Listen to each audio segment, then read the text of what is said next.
do whatever is necessary to see that this problem is brought before the United Nations. Have you had any commitment from any nations in Africa to support you in this move? I would rather not say at this time.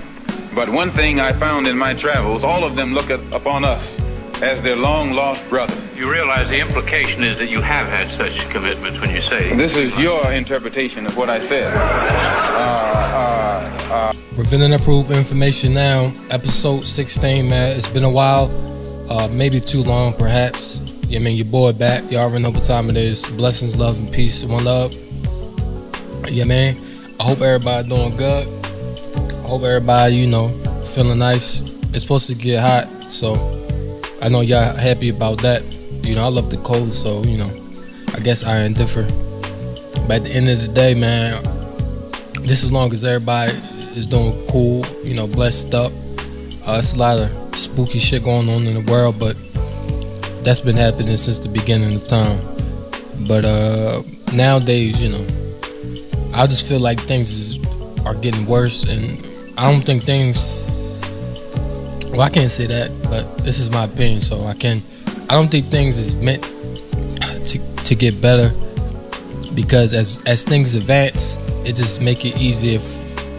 As things advance, it make it easier for you to get your, for you to get your resources or whatever, your resources and your materialistic things. It just make humans more corrupt and want to do more corrupt things, or make it easier for you to do corrupt things, man. Hey, man.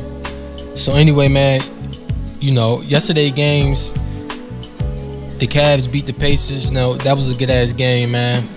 Brown went off. Yo, Victor what's that your name, Victor Oladipo? I don't know if I'm saying his name right.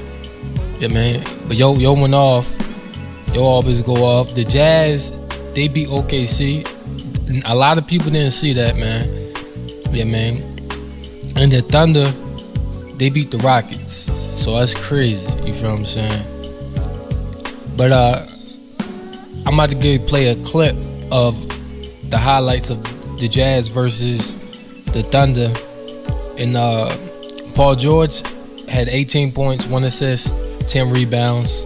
Carmelo had 17 points and 9 rebounds. Brody had 19 points. That's Westbrook. I think you already know that if you're an NBA fan. He had 19 points, 13 rebounds, 19 points, 13 assists, and 9 rebounds. And what man is that? Sam Adams had 9 points, 1 assist, and 7 rebounds, man. So, Rudy Gilbert, 13 points, 3 assists, 15 rebounds. Donovan Mitchell, 28 points, 2 assists, and 6 rebounds. Rubio, 22 points, 9 assists, and 7 rebounds. I'm only saying damn like that because a lot of people rip Rubio off. They say he's not nice. I told people he reminds me of a baby Ginobili, or like a great value Ginobili. And man, I don't understand why the Spurs didn't try to go after him. He definitely remind me of that style of play. Maybe because he's an overseas player and they have this certain type of discipline they play, and they're one of the deadliest, and they know how to shoot, man. At the end of the day, we're more so flavorous and flashy, and we're now learning how to shoot for real. You feel what I'm saying? But yeah, at the end of the day, man, it did shock a lot of people yesterday. In the NBA games, man, it's amazing, bro. As far as the games and how that's regulated, man, very amazing, bro. You feel what I'm saying? But yeah, man, I know y'all enjoy it. Today games, you got the Sixers versus the Heat. You got the Trailblazers versus the Pelicans, and the Warriors versus the Spurs, man. Rest in peace, Popovich's wife. Let's get into some highlights. OKC versus the Jazz recap from last night. Listen up, revealing and proven information the timing now. of cuts, spacing, consistency of effort and execution. The Jazz, the Thunder shooting the ball from distance, which they didn't allow the Jazz to get through, as Adams controls the tip. First, Ricky Rubio passing out. Brewer can't flag the pass down, and that's one of the things that Billy Donovan was talking about. Brewer staying attached to Mitchell as they come to the near side of the floor. Rubio driving, dishing the corner three, falls.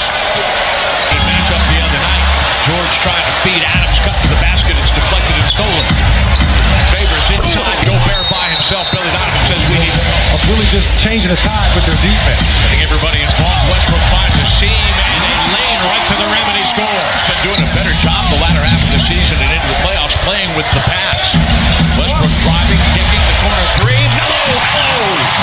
That screen, good double team action, and then Gobert tried to dish it off to Favors underneath. It's stolen. Russell going to go right. Rubio, wow! You want to talk about that the momentum has shifted, and he's trying to keep that momentum. That 9-0 start that they had is pretty much gone now. Totally gone. I thought Crowder kicked that ball. He may have. That was missed as well.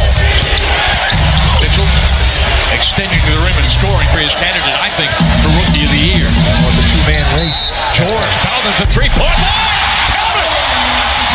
PG. To start the ball game. Wow. Rubio checked by Anthony. Going to use it its length. Westbrook caught in a mismatch with Favors, who's been shot.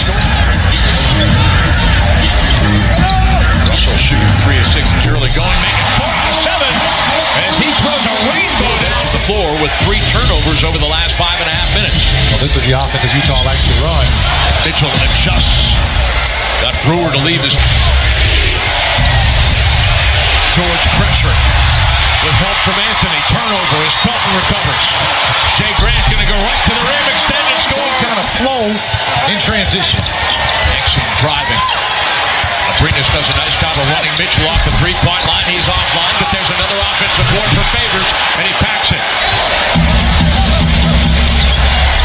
George for 3. Got it! Working off the screen. PG-13 drops a bomb. Thunder back on the high side. Exum extending at the rim to score. A gang here at Chesapeake Arena. There's Repko checked by Abrinas, extending and masking for the basketball. George checked tightly by Ingles again. They had a spirited battle and at the three-point line. Not much experience at point guard. Dunk from the corner off a bullet pass from Jeremy Grant. Scores for 3. 4 points, the Thunder's largest lead of the ball game. O'Neal the straightaway 3, and as the shot clock rebound.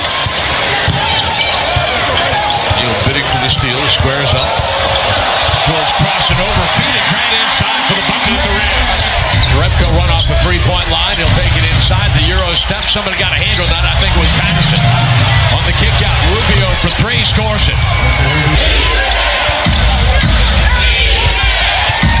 To the corner, Ingles set up by Rubio, scores for 3. Utah on a 12-2 run over the bonus to Repko. Measures, 3 triggers, and comes up short. Mitchell finds Repko behind the defense. Mitchell stepped out of bounds. Those little things like that are huge in possession basketball. George is back for Abrinas. Brewer underneath the flash pass. Great. Favors is back. Anthony will drive on him. Extended score. Right before Gobert could get there. Rubio hesitated as Westbrook was hung up on the screen.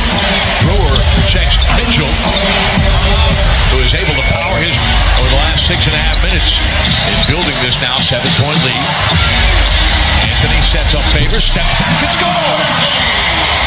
And he is making to the low post. Westbrook trying to tip it back. Brewer went down, no call. Rubio with the lob as Gobert taking that shot. Boy, Thunder will take that. That pocket pass almost 2 feet. Skip past the Brewer in the corner for 3. Bang! And it's a 3-point game. Jeremy Grant at the scorer's table. George fights over the screen, stays attached to Ingles. Rubio outside, giving too much room to shoot for 3. And behind the scenes here at Chesapeake Arena, hope you're enjoying the fruits of their labors on Fox Sports Oklahoma. Gobert and Favors getting the game's first 9 points. Anthony on the Thunder's front.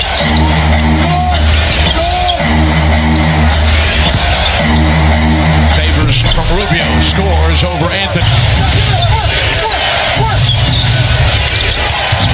Rubio missed Gobert on the pick and roll. The kick out the corner 3. That'll fall for Derek Favors. George asking for it. Mismatch with Rubio. He stepped back and scored. Celtics with possession. Westbrook, back to your point, speeding up the game. He goes right at his man. It's a 4-point swing. Mitchell out of the trap. Corner three. Rubio catches the back. Nice box out by Anthony. The rebound for Brewer. In transition, Russ got it for three. Screen for Grant is short. Russell for the steal. He's going to go right at Gobert. Kick it outside. The catch and shoot three. Hello! It's a one! Westbrook has 3 steals. George a wide open three. Thunder on the high side.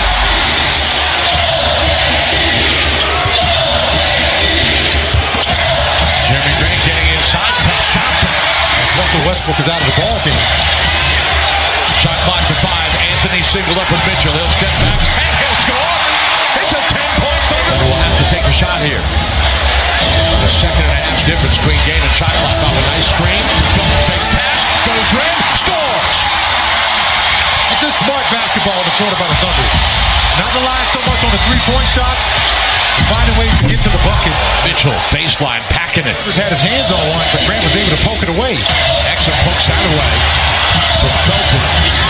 Finds Jerebko, trailing the play, and he scores. Patterson denies the rolling action. Mitchell looking for space, and a tough shot. Thunder's done a nice job of keeping Joe Ingles quiet, but Ricky Rubio trying to make up for that and Westbrook, and then he gets some help from Felton. Just using his athleticism on Rudy Gobert. Nice seam in the defense. Felton for three. Top of the building would have come off. Absolutely.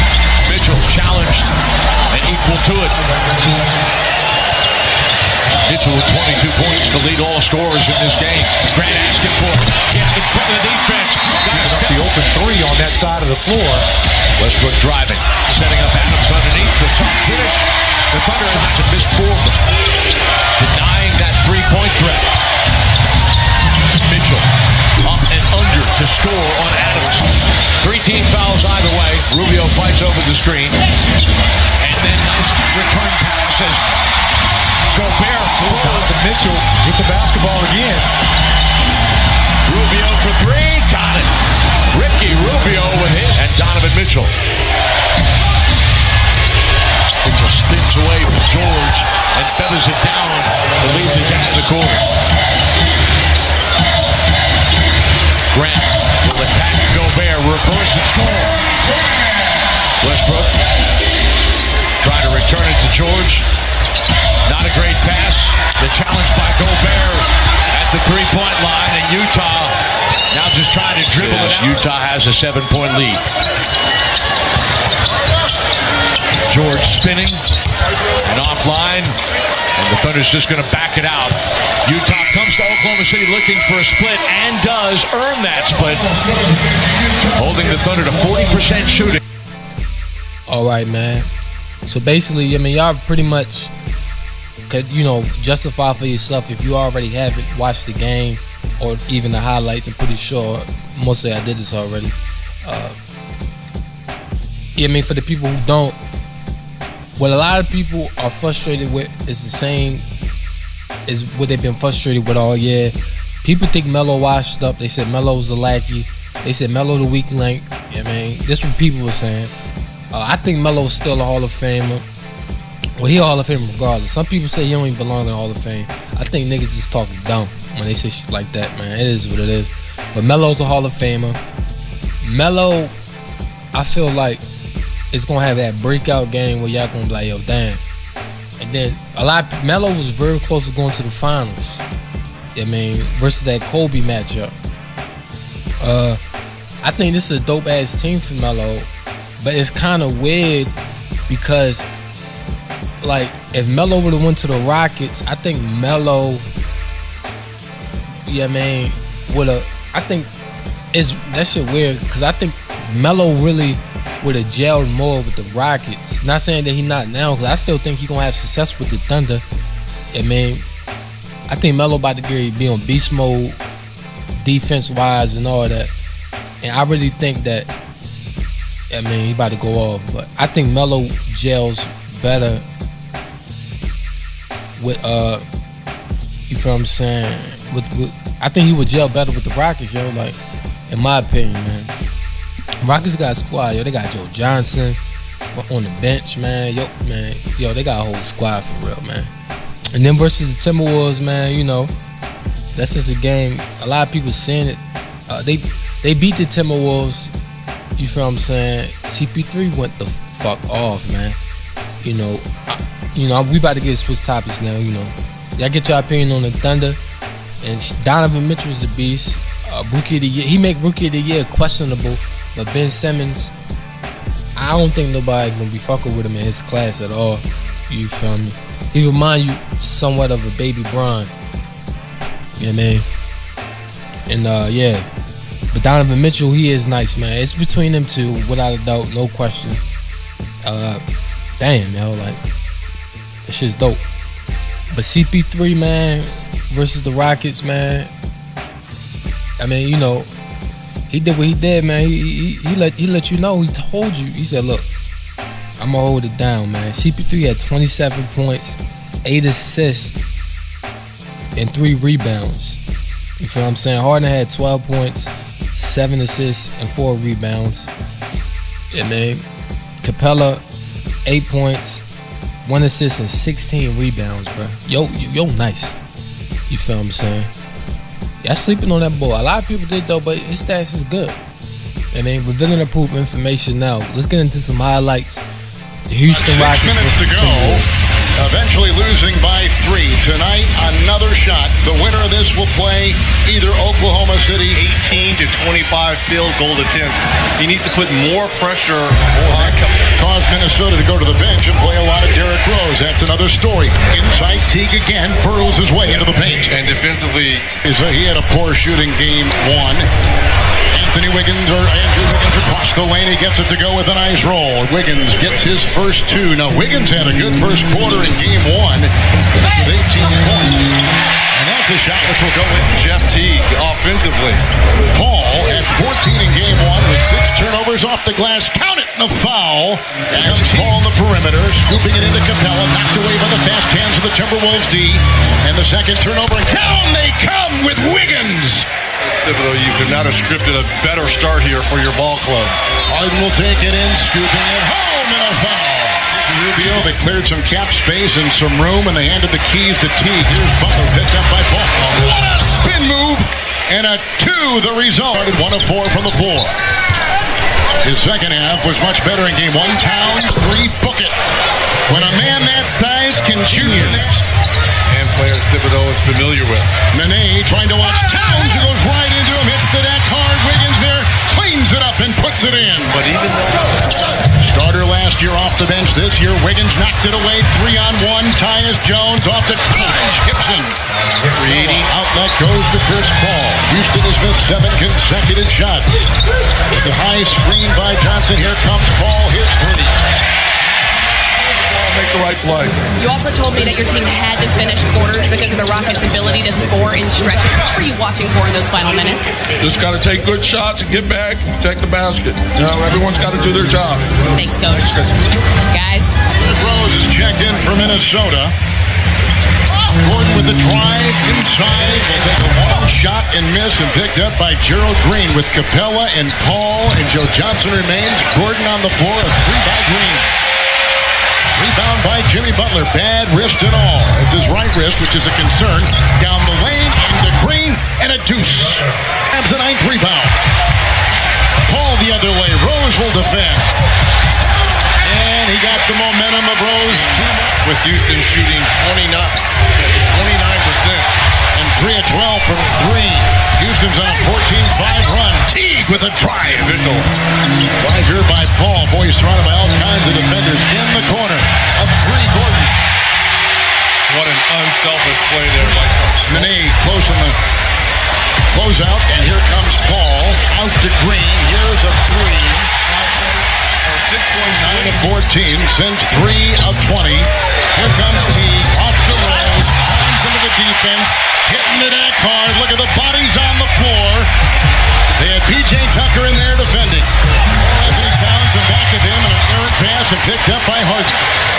On the side, three. Green rejected by Teague, flying out of the rafters to knock it away. And they having a hard time finding the handle. The shot clock down to 6. Here comes Trevor Ariza.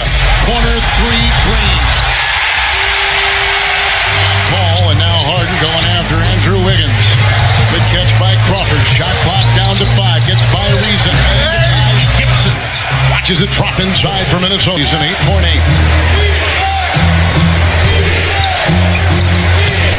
Wiggins will drive on Capella. Lost the ball, but found a way for it to go off the glass. The Rockets are shooting 53% in the second quarter after a 20% shooting first quarter. Ariza with a 3 in the out. Who trailed with 6 to go in the fourth quarter to the 8th seed Timberwolves. Minnesota jumped off to a 9-point lead tonight. Butler booking. LeBron is gonna. He got here. Well, we've got 2 offenses that are top 10 offenses. Decides to drive. Jones tries to defend. Capella will climb the ladder. And that's what we saw in games. When you're up 15. TNT Studios preparing the American Express halftime report. Here comes Harden through a couple defenders and tap. Why wouldn't you just go double James Harden with the shoe being off for Chris Paul? That's a 3. You guys talked about Nails, and Miller goes on Teague, doubled by Ariza. A floater inside. They were looking maybe for Towns. Tucker played it well. The other end, Ariza. Butler outside. Wiggins 3. Rebound Capella, number 12. Nice play out of a timeout there by Minnesota. The other way, Ariza got him on 2 early releases with 3s, meaning that the defense is 4 to 6 feet away. Kevin playing in the system. This is going to extend CP3's career. Talking about attention to detail. He holds his teammates accountable. Kicks it outside. Tucker with a foot in the corner. And a foul! His hands most of the time. A lot of people were skeptical that it would work because for all of his career, CP3 has been ball dominant. Wiggins from Butler. 4. Paul. 3. Short. Jones defending. Wiggins ahead. Tyus Jones from Apple Valley, Minnesota. Puts it up and in. +1 for Minnesota. Gordon. Faking the drive. Knocked away by King. Shot clock at 11. We'll get a Whataburger. Oh, that sounds good. It does. Here comes a drive by yes. For Butler, who was snuffed. That's twice. Wow. Weak side Nene has come over with a nice rejection. One game. Yeah, that one game. He was shooting like 70% from the field. Bielitsa gets it to go on the fly. Being below 36% for the game. Crawford and Harden. Green, he was great in the first game.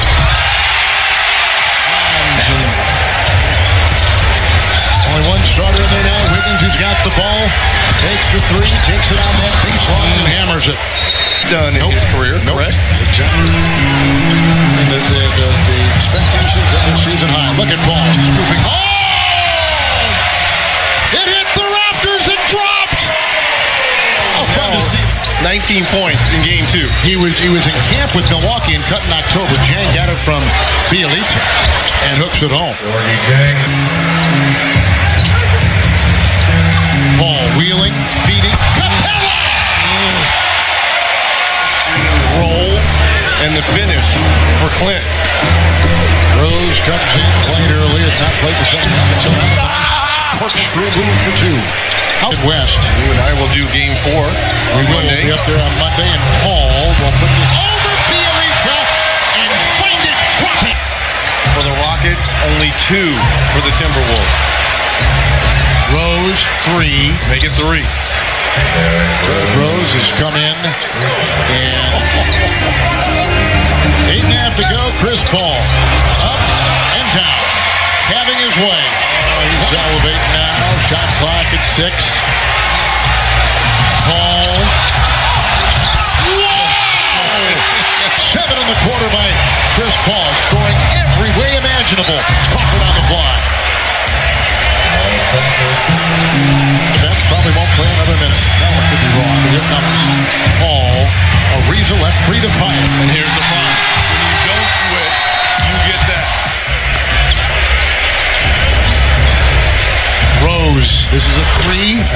comes out to defend. Long two. Trying to reclaim his stroke for game 3. What a block shot from behind by Harden. Wow. Ariza. The ball. Here comes Crawford.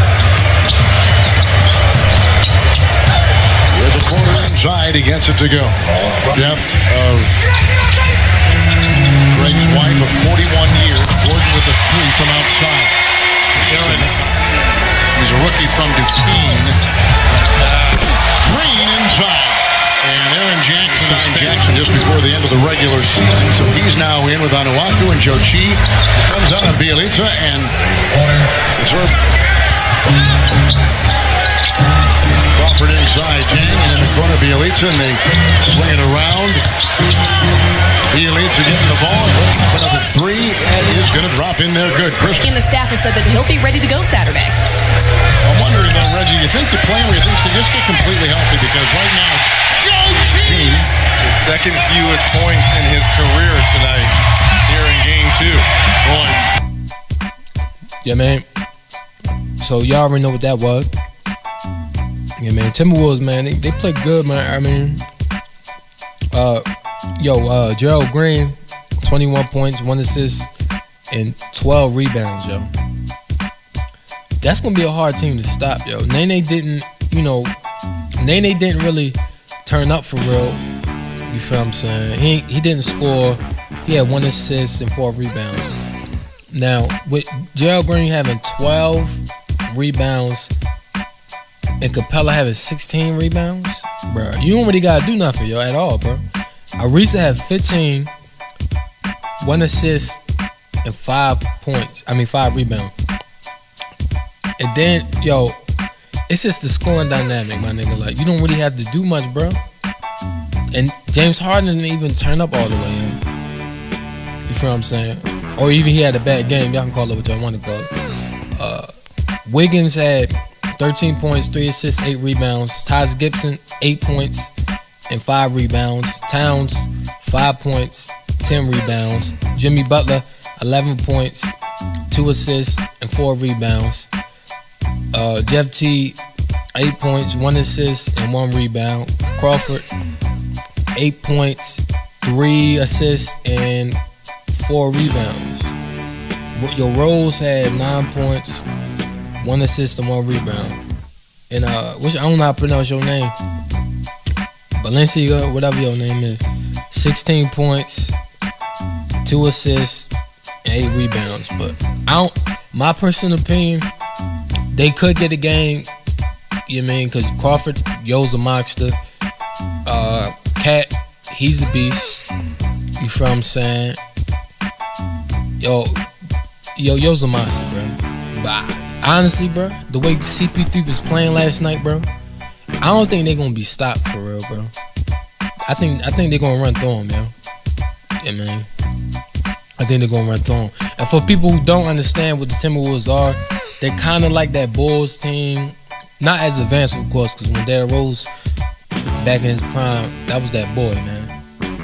But that Bulls team, cause you know they got their old coach, Gibberto, and he's there for real. So he's trying to build that same chemistry back. But Derrick Rose, he still got it, man. Jimmy Butler, they said he sprained his wrist or whatever, so we'll give him a pass. But let's get into them real highlights. The Cavaliers versus the Indiana Pacers, revealing approved information now. Talk to me.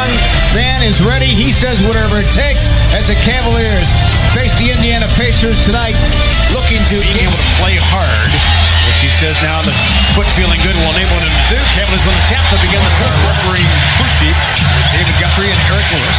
LeBron James, first shot, and he hits it. It took him 10 minutes.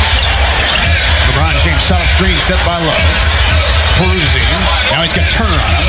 Attacks. He's got the first 4 points. That's a huge turnaround here. LeBron says it. He leads the Pacers 6-0. Make him shoot over the top. Point blanker for Turner. He's been more of a post presence since the All-Star break. LeBron. Oh, stop it, LeBron James. Thompson slopped up there, no. Challenging every shot now. I like that. LeBron weaves his way. It's 13-0 the Kings. This is incredible. LeBron sends a three. Splash again! 16-1! LBJ! And James to come out of the chute this way. Turner on this little scooper. Long launch. He's good! Kevin Love for three. Love is in the air early here at the Q. Here's Bogdanovich. They played against each other a lot in game one. Corver picking and popping. And of course hitting 22-4. They just waited. He's been bumped. That's a good sign there. And JR picked up Turner that time. Collison settled for a long one and hits it. Aaron Collison makes dancing a little bit easier, that's for sure. 24-8 now. He goes inside. It is Lance Stevenson. Welcome back to the Q Lance. Around now 8 of 10 shooting. His second miss. Calderon digs in defensively. And a thump by Turner. It really wasn't defense that hurt the Cavs in game one. You're right. LeBron was tripped. Got tangled up. Collison. And he scored it. That's what Indiana does so well With this unit on the floor. Larry Nance Jr. checks in. Domas Sabonis for them. Hood, open look, and he sticks it. Rodney and his one. Back comes Stevenson. 2 minutes to go in the quarter, and he hits it. He's a feast or famine guy. Got to keep moving and keep the ball moving and keep bodies moving against this defense. Calderon open look, and he sticks it for three. Good looking stroke for Jose. As he struggled with his outside shot the other night. Back the other way, Indiana gets two from Joseph. See, they got Running up by Clarkson, Dundee. Booker on a repost, turns. Splattered by Larry Nance Jr. That ball will never be the same. Jay, the salute for that defensive stance. Hood. Surges for three. He's been aggressive with his Oladipo, nice crossover move. He's lightning quick and he gets to the rim. So Victor Oladipo. And now the Pacers. Kevin Love on the back down. Turns over Booker for two on the jump hook. That is the shot. He's a 50% hook shooter this particular season, including the regular campaign, of course. Oladipo live dribbling. And finish it. They let them. You've got Off the marker, a little bit behind him. Here comes Oladipo. Running the floor, Joseph. Indiana comes right back. With it. Joseph gave it up. Still with it. Looking for Sabonis and a rush, and he banked it home. Smart play, and yes, he intended to bank it by Young. Slow to get up, 5 on 4. Kevin really may have landed on Young. Surprising. That contact was undetected, and the score decent. Love against Sabonis. Not a great defender. Goes to work, great space, and he hooked it home. He knows he can win that battle, 41-35. They're trying to run off that little knee problem, the thigh problem that he had when he shot. To make him have to beat you. Don't give him a vision to the hoop. Corver drains it for three, coming off that screen, ready to fire. And that's a vision to the hoop. Here comes Kyle. Right back to LeBron James. Puts it in, he stuffed it. Moving the ball. One man to another. Austin a quiet game one. Delivers it to Turner on the pick and roll. So Miles Turner has 11. Averaged 13 points a game this past season. They left Corver open. And he made him pay for three. Good guys. You can tell Kyle's moving well. Bogdanovich settled for it and stuck it. He's a good three-point shooter. 40%. Most guys go in the hole get that whistle. LeBron steals. Says, I'll take matters into my own hands. Well. He's Young, his first field goal, by the way. LeBron snapped the pass to Corver. Looking for Larry Nance Jr. A cutter. LeBron James, the bad man of Beth. He really responded with physicality to even the series. Bogdanovich steps inside. Double plus tough shot. He was looking for the pass inside, feathered by LeBron. Blocked from behind by Young. Kevin able to retrieve it. Flip to Corver. The bottom for three. Good reckoning. Hill and James. LeBron against Turner. Hard couple of pounds, and he knocks it down for two. Give me some space against Calderon. This is what he likes to do, back it down. That's right, make him a pass. Pass inside to Young, and he scored. So Bogdanovich, another nice feed side cut off. Gave up his dribble, knocked away by Young. Got a little too casual that time. Here comes Oladipo crashing inside, finishing. Indiana making a move. They're doing a good job of not letting Oladipo have space. And for two on the finish. J.cole from deep. Oladipo looked at a couple of black shirts. Turner hit it for three. Good stroke. Fulham could Nashville protect the basket. Yeah, good point, too. Oladipo gets inside, finishes it. So it's long strides. Oladipo. Sizing up JR. Hard drive with left hand. Switches over to the right hand. Straight to the basket. You get to that basket. When he's on the floor, they're a plus 19. When he's off the court, a minus 12. As Oladipo quick rebound. Turner. Nobody put a body on him. Oladipo. Haven't had that matchup much tonight. Oladipo has 3 fouls. LeBron steps away. And rattled it home for 2. LeBron out of the game. Kevin Love came into the block, but Booker battles him. Size advantage for Kevin.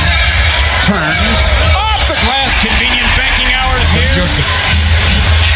Indiana just 6 straight shots. Sabonis put his head down. Fights it up and in against Green. So Hood now 2 of 5 shooting. Back the other way. Booker. And a blocking foul counts the goal. So Booker looking for the end. Clarkson turned the corner. Tries to get to the rim. Doesn't finish it. Jordan Clarkson with a good burst there. The ball on the inside that time. He gets his first bucket of the series. Stevenson going downhill. Had a double clutch. Tough shot. A little more than 3 minutes gone in this fourth quarter. Clarkson attacking again. Kevin Love sent it. The bottom. Big time 3 for K.O. Nowhere to go. Tom Stevenson going baseline. Gets the rim. Larry Nance bothered it, and Stevenson was able to drip it in. He'll run this offensive set. Ball denial by Stevenson. LeBron shoos him away, goes inside, finish with the left hand, as Stevenson blew a tire. Good shot blocker. Number 2 in the league this past season. He's getting his rhythm. LeBron sent it. The bottom! Deny! Shooters, LeBron James! So they won that battle. LeBron turned the corner. Spoon feeding Nance, but knocked away by Young, who saw it coming. Oladipo's going to win the foot race. And he thumped it. As Jeff Green with good hustle. LeBron knows it. He's going to get caught on one. Bogdanovic, some space. LeBron hits it. Knocks it down. It really puts LeBron in a tough situation. He has the last 7 Cavalier points. Oladipo trying to get to the rim. LeBron shattered it. Didn't matter. Boy, he is so tough. 6. Love on a show. Kevin pulls up the lane with the left hand. Collison gets to the rim. It's Kevin Love against Oladipo. Oh, he picked his pocket. JR takes his time, scores! That is larceny. J.R. Smith is a defensive play that came right on time. Collison hand in the face. Hit it. Great concentration. He's Young with it. Got to stop the ball. Collison in transition. Good hustle by Hill. Collison hit the big 3. There you go. Don't let him turn that corner. Collison bobbled it. Otherwise, he had a 3. Burning valuable time. Gets inside. Don't want to foul him there. 7-4. Nuggets abound to the fandom. Oladipo sends it for 3. Count the goal, but a white and gold game 2 winner. A little bit of both. I think he did a great job just being aggressive, attacking the basket early, setting tone, for our team. And defensively, I thought we were good again tonight, only giving up 6 threes. And, when you blitzing and you scrambling around, you're going to give some points in the paint with the bigs, but we'll take those 2s over the 3s. And, 2 games in a row, they haven't scored 100 points. So, but LeBron definitely did a great job just setting the tone early offensively. And they got our defense going as well. But did you get everything you wanted to see out of the other 4 guys as well? I did. I thought JR was great defensively on Oladipo. I thought he really challenged him up the floor, picking him up full court, being physical with him, denying him the basketball. And at the end of the game, having a big steal, that went down and laid the basketball up. So JR's defensive aggression was really good for us to start that game. Tonight, I thought we were, it was clearly we were more physical to start the game. I thought we got up and pressured their guards. I thought we really denied their bigs, easy catches. I thought JR did a good job of denying Oladipo, G. Hill getting in the backcourt. So I liked our aggressiveness as far as just being physical, being on the bodies, and being aggressive as far as picking the ball full court and also being in the passing lanes with the bigs. Kyle was great for us. I think opened the floor up. But more so than anything, I thought defensively. I mean, he had a few good rotations. He did a great job on Thad when we was in full rotation, taking the bigger guys, boxing out. So he does all the little things it takes to win. And when you want to win a championship, you got to do all the little things. And outside of his great shooting, just doing the little things and making the extra efforts, being in the right place defensively, taking 2 charges tonight, really set the tone for us, I thought, in that first half. Taking 2 charges, I think, on Oladipo was big for us. So Kevin, Bron, Kyle, they all took charges.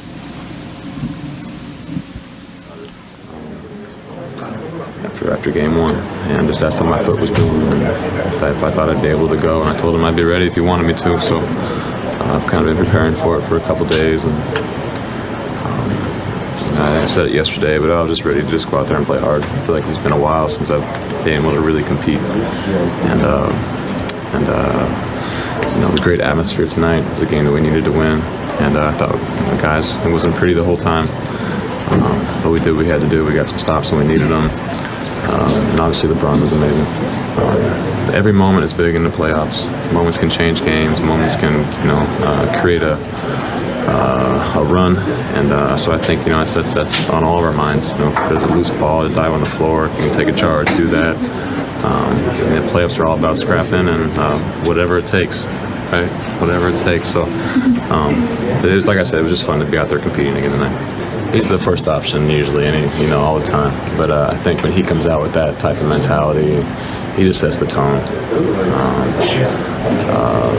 He lets them know that he's here to play. I think it gives us all confidence. I thought that was really important for him to come out and do that tonight. And like I said, he really just set the tone for the whole game. He needs to do both. This whole thing is we roll how he rolls. So there's moments when he has to try to get us all going or get us a shot, but a lot of our shots are predicated off him putting his head down, driving to the basket, and kind of creating things for us. That's how we play. We don't run a motion offense or anything like that. We get Bron the ball and say go to work. Tonight he was really special. Start the game. We're trying to make a conscious effort at attacking. And again, that's a lot of credit to Kyle because the last unit, the guys were pretty much sagging off, and everybody knows you got to stay attached to Kyle. I mean, that's just the way you got to play it. So, but him being aggressive like that to start the game, that's what we're going to need going forward. Can you tell when he's going to have a start like that, just by his demeanor, pregame lineup, layup line or anything like that? No, not really. I mean, Bron is at best when he's just comfortable being him. Not when he's trying to be too locked in, trying to be just being quiet, antisocial. That's not who he is. He's best when he's laughing, joking, having a good time, and just saying that he just plays better, in my opinion. Hurt pretty bad. Initially, I told Ty afterward that I could have gone back in, but I think he liked the flow out there, and guys made big plays down the stretch. So, it's not gonna feel great tomorrow, but throw some ice on it, tape it up, and be ready to go. Did you get an X-ray or anything, Joe? X-ray came back negative. I think in game 1, every shot was away from the basket. I didn't even touch the paint. So, I feel like tonight I did a better job of that. Had a few go in and out. But a few others, go my way, and it's a whole different game for me. So, I expect that to be different heading forward. Definitely with Kyle out there looking to, get me open and vice versa. Bron playing downhill, he really set the tone tonight. So I think it only helps us. Those pin downs Kyle was doing for you, was that just kind of game flow, or was that something that's been working on together? Yeah, just game flow, and Kyle's a really smart player, so he looks for that kind of stuff, and that's a play in transition. You just try to go and run, find his man, and if they're overplaying him, just he'll go and set a screen for you, and you just got to knock it down. Do you expect to play in game 3? Yeah, okay. Yes.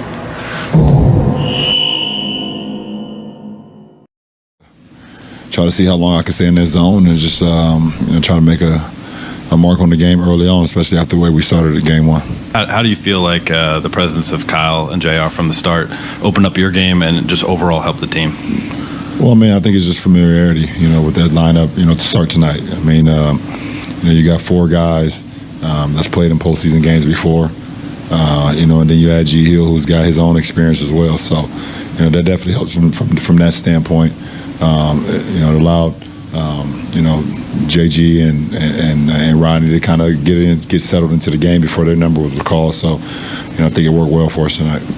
I just try to be as productive as I can no matter what lineup is out there. To start the game, you could obviously with the space, with JR and Kyle's ability to shoot the ball, and obviously Kev, it creates a lot more space. But for me, I just try to be productive no matter what line is out on the floor, and it felt good for us to get off to a good start. Listen, JR and Kyle were huge, late game. JR being able to pick up Oladipo on that full court pressure, get the steal, get the layup.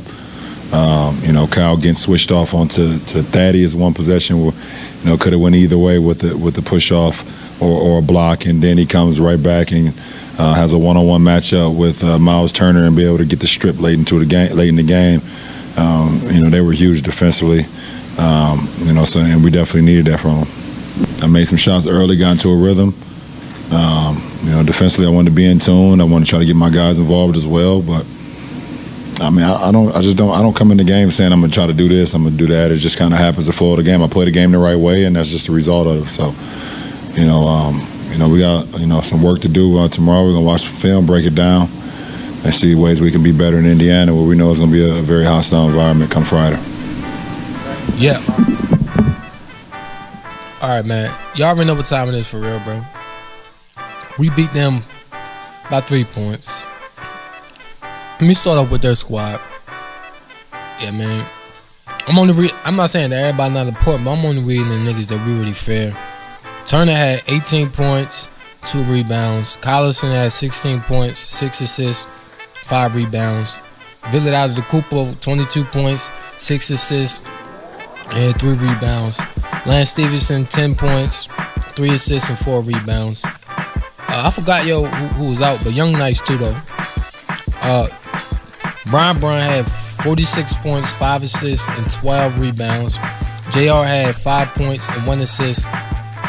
Kevin Love 15, 0 assists, and 8 rebounds. Kova 12 points, 1 assist, and 3 rebounds. George Hill 6 points and 3 assists. Lance Jr. 2 points, 2 assists, and 5 rebounds. Hood, shout out to him, he just had twins. 5 points, 1 assist. Clarkson, 2 points, 1 assist. Calderon, 5 points. And Jeff Green, 2 points, 1 assist, and 2 rebounds. So, you know what I mean? I think that's Obey, that's cool, but I don't like how we don't play Zizic at all. I think you have to play Zizic, bro. You have to get him into the game. Tristan Thompson, I don't think he's gonna be any help to us. I have the right to feel that way.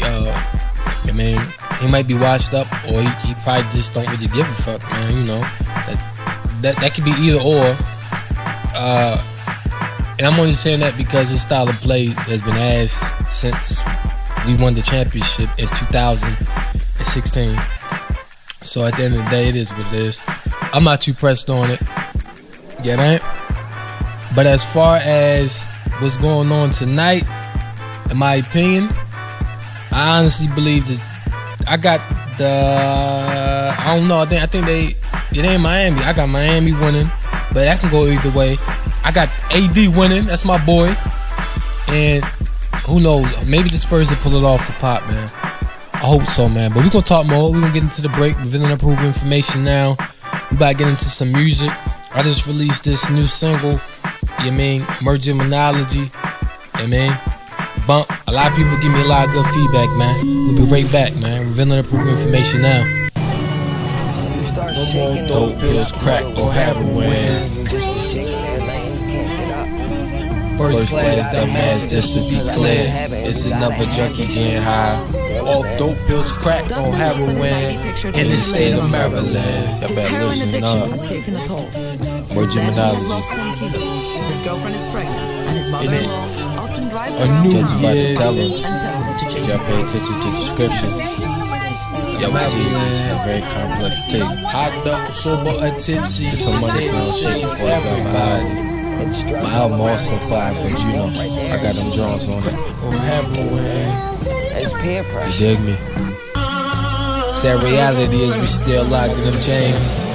Nobody care if we die, nobody wanna make real change.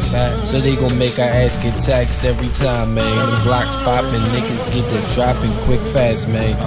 Unity is only for those that's really woke, but they put them to sleep with the bullet though. I can't believe they still wanna overachieve. Most niggas get mad for niggas, sell them more weed, so they kill them and take them out. That's what they like to see, and they sell them niggas guns to track it back to eventually. That's just how the game go. You get it from your enemy, and like you back in shackles, and you wondering who riding on me. Take your anger out on niggas that didn't do shit. You was a nigga who in the hood that is a nuisance and gotta get nuked quick. You bringing us down, I can't believe that you tryna give us some daps and them pounds. The biggest still shooting us down, like that shit cool to be around. I can't believe that shit so profound. A nigga shoot a school up and don't label him a terrorist, but his color or religion is Muslim and they scared of him. In Baltimore, heroin never left the streets. Ron is not an addict, but many of his First class, the mask, just to be clear. It's another junkie getting high. Off dope pills, crack, or heroin. In the state of Maryland. No, not really. Do some shit too. Mom is 18. She prostitutes It is herself an to independent money, day but of New spends Year's. as much as It's another $300 junkie a get day to high. feed her addictions. Yeah. Hot up, sober, or tipsy. It's here to save everybody. What up, Smokey? More Geminology. If they were so concerned, then why not come and help me? I feel you, baby. Yeah, shit is crazy. This all I know. The murder, rap, and wreck shit. It's kinda sad that niggas doing drugs is anorexic. Everybody on drugs, nigga, accept it. America's in her prime. It's time to bring that pain, baby. Like a mother who gave birth for the first time. At 22, a young king and queen holding her in her arms. Life cool, she wishing like it's more sweet, like serving up Dairy Queen. She can't afford a house, so she spent them late nights in hotel rooms. Sister house where they learn how to sleep comfortable on the floor. And it's housekeeping every day, knocking on the door. This life in me. I never realized that I was poor. Or me, I got older, looking out for them everyone. I tell y'all, nothing but straight lyrics when I spit bars. We gon' make it up, and I don't care at all. Love for love, and I shoot slugs for y'all, No more running the house, kill everything that moves, even if fly your mouth. Fuck rags or riches, I'm just blessed to be alive. Not homeless anymore, sleeping on benches. And learn the subway and bus routes, just to get some rest before they kick me out. Man, do you fucking understand? We was high rolling, no dice shit. We was on some nice shit. I can't tell you due to the lack of knowledge of cars, but it's better than them green vans and them broken down rent cars. I tell you that this is really hard. A beautiful house, such a beautiful home. Man, it's truly a blessing upon these trees have grown. Oxygen filled lungs, I wish it was oxygen throughout the homes. Blood turned water, spin a pipe through the homes. Ghetto soldier rumbling, he beats and stomps on the head. Now there's a print from his Timberland.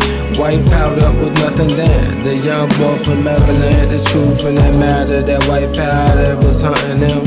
Now baby boy and J.R. head filled with confusion. They gets food taking a place and stomach mumbling.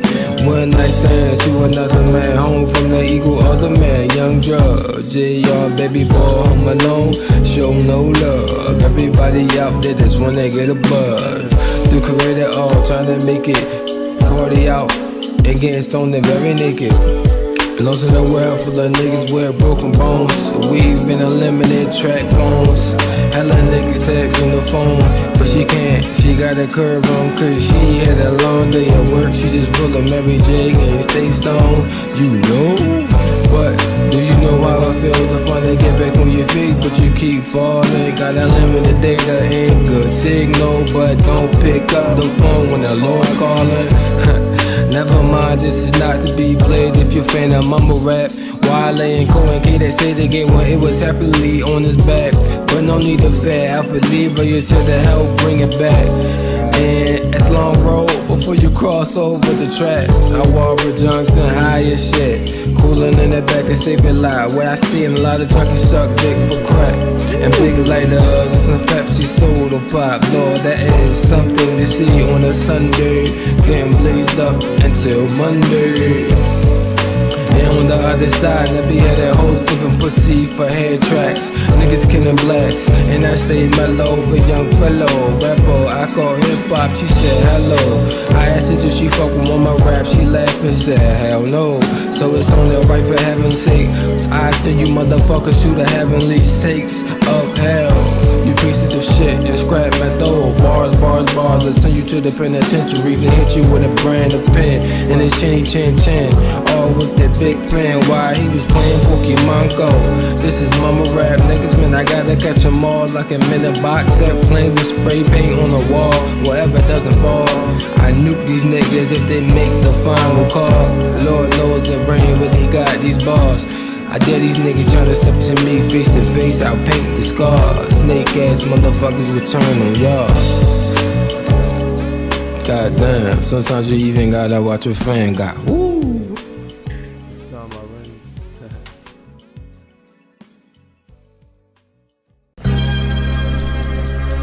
When you don't have money, time is all you got. So make sure you chance every single second and minute out your day, man. Real talk. Mind racing constantly, I wish I can chill, but I got things to accomplish and I gotta keep it real. Just that Maryland down feel. They feel my vibe because I really have no chills, no filter at all. I gotta speak what I feel, and everybody around my circle is really real. No in between, I swear to God that I intervene with these demons all the time to see what I mean. I visualize the same wicked dreams. Hopefully I change up soon because I can't keep sleeping, man. These things is haunting me, I swear I gotta leave now. Cause if I ever exit out, it will be some rounds fired off. Hopefully they don't touch my soul. Lord knows I mean the best and I want to grow. But sometimes these guys are Pinocchio. They lie just to get ahead for the nose to grow. 100 million stories too. It's better than you than me for real. I told you that I love you, girl. So forever, make sure you don't get killed in the art of war. Killed in the art of war. Killed in the art of war. Killed in the art of war. Killed in the art of war. Killed in the art of war. Don't get killed in the art of war. Baby, I support you more in the art of war. Killed in the art of war. Killed in the art of war. Killed in the art of war. Killed in the art of war. Killed in the art of war. Don't get killed in the art of war. Baby, I support you more. My vision still getting blamed. I shout out to my nigga Blaine. We all in this together, SCCH, man. God damn it, Rain. Can you slow it down? You was aggressive starting off, but you's a poet now. No, I'm a prophet, dawg, cause I prophesied around. They see the facts that you really speaking about it now. I've been through it all, but I came back for more. I seen the trapper, seen people die the whole galore. It's not fun when you on that dark side. Got family at Y-High, it is out Parkside. Been it be that high life. People said you climax. Never was I let nobody ever take my mind back to them wicked days. Hopefully I can accomplish that. Over succeed and never speak on that nonsense. In the art of war, killed in the art of war, killed in the art of war, killed in the art of war, killed in the art of war. Killed in the art of war. Don't get killed in the art of war. Baby, I support you. It's the art of war.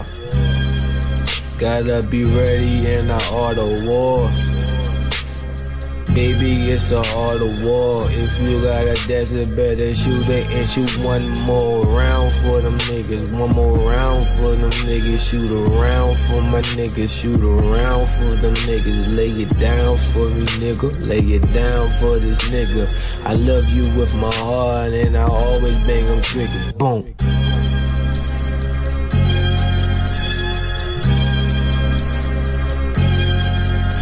Yep.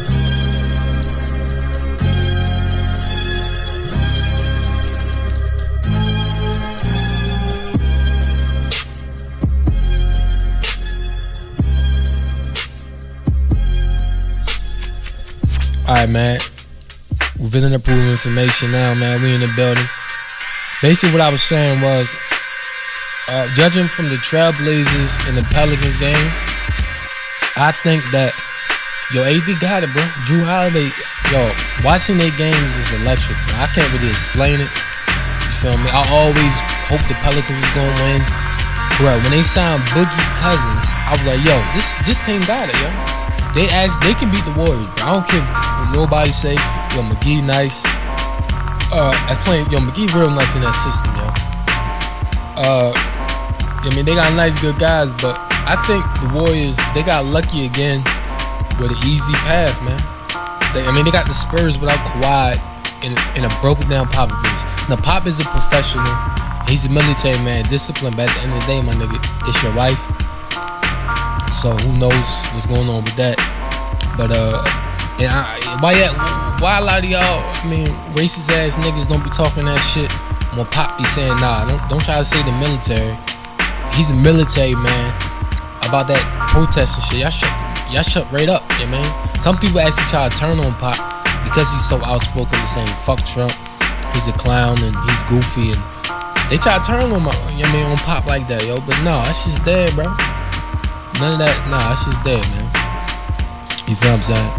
Y'all already know what time it is, though, man. But I think, yo, niggas don't understand that the Blazers really can get swept, bro. Yeah, man, they really can, bro. Damian Lillard, I don't really think he had turn up games. I think he has to drop 30, bro. 30 or more. And a lot of people said this on YouTube, and a lot of people was feeling this way when I had my, conversation in the chat. They said Damian Lillard always cry out to the media like, no, not Damian Lillard.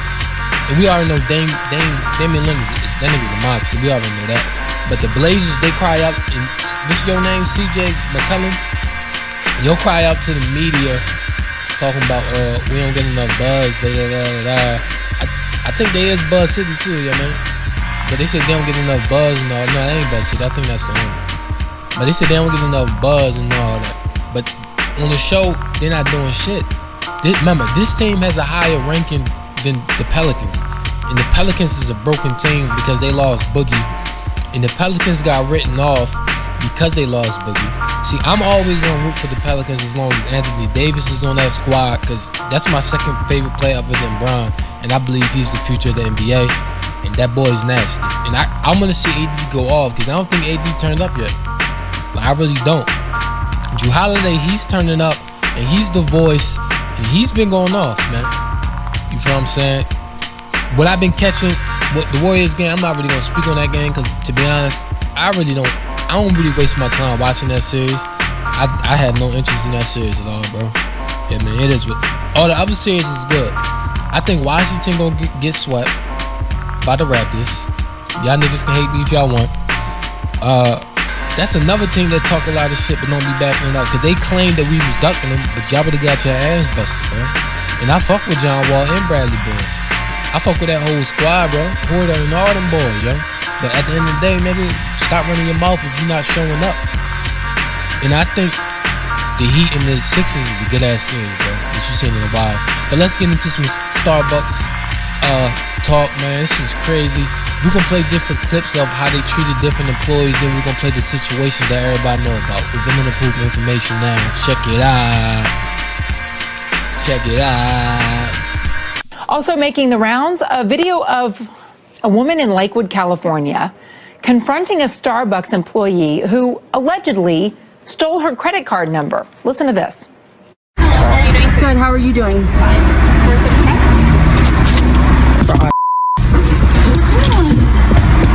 So we got you on camera yesterday at Ralph's for $212. So just know that the cops are coming up here. They recorded your everything. You took a copy of my card the other day on New Year's Day. You know what you did. Right, you know what you did, right? I'm so sorry. You're sorry about what? That you went to Ralph's? You took a copy of my card here while you said you were gonna go get receipt paper.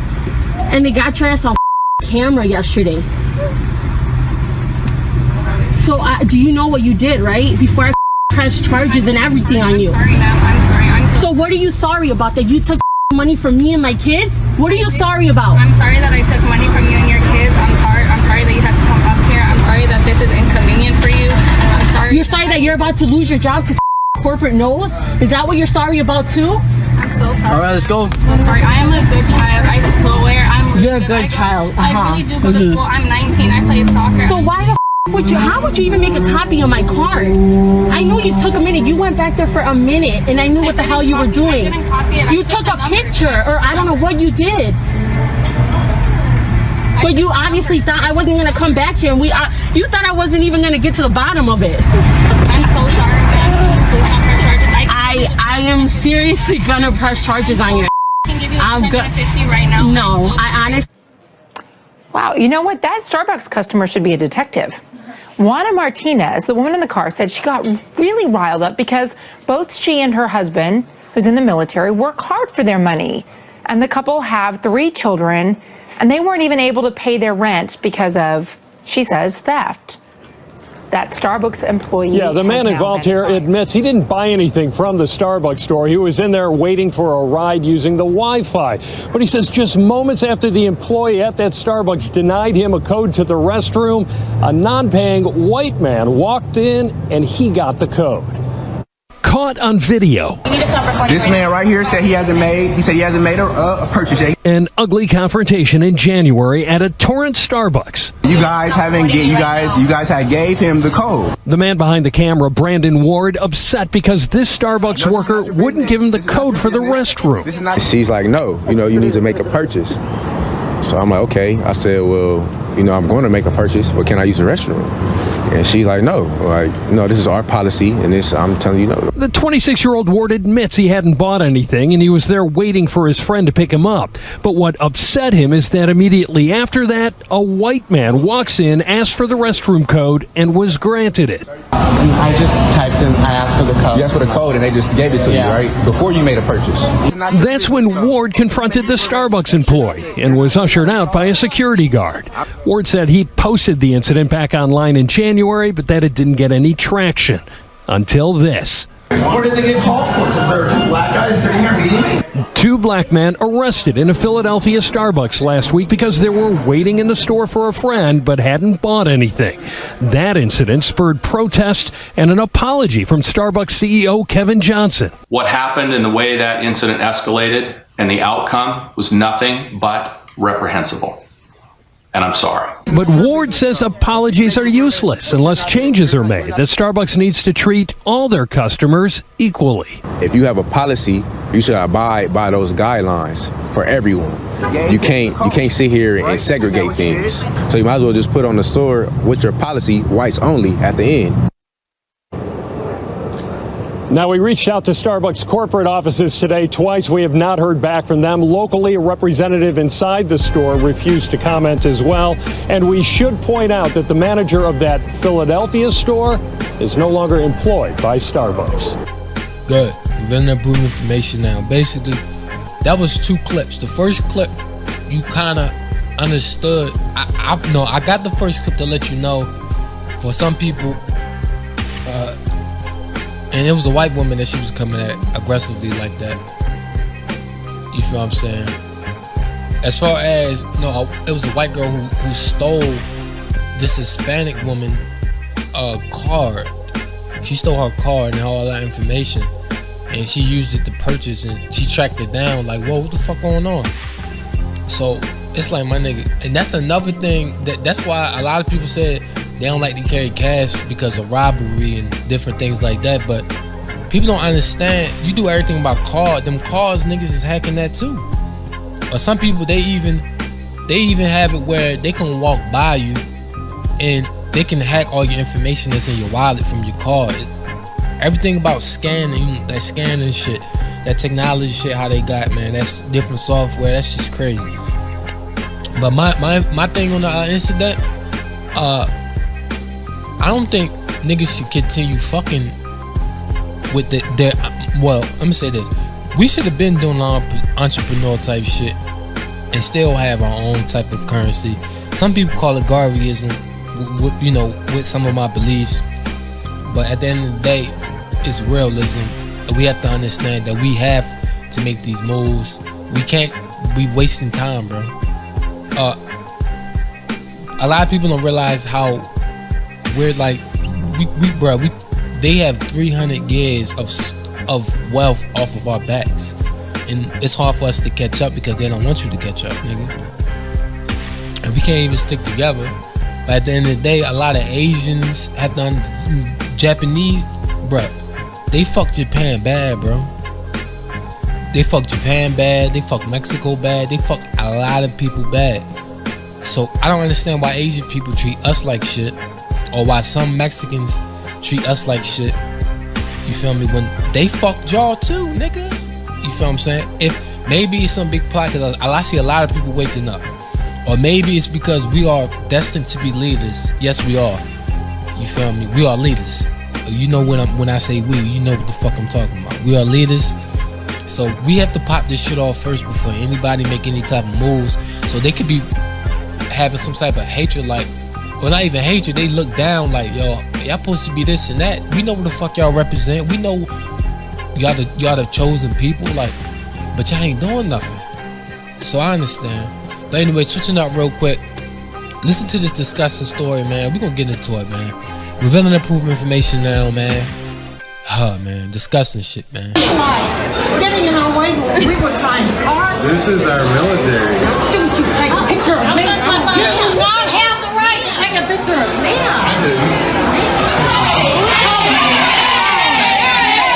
Do not take a picture of her. Hey. I'm trying to have them hands off him. Ma'am. Put that phone down. Don't do it. I'm pregnant. Look at me. I'm pregnant. You're pushing the pregnant lady. Well, my husband is handicapped.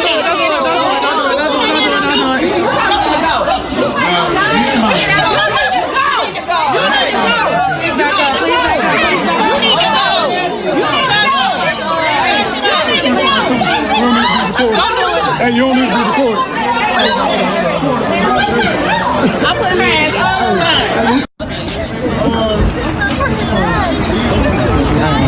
I got it. This is free world.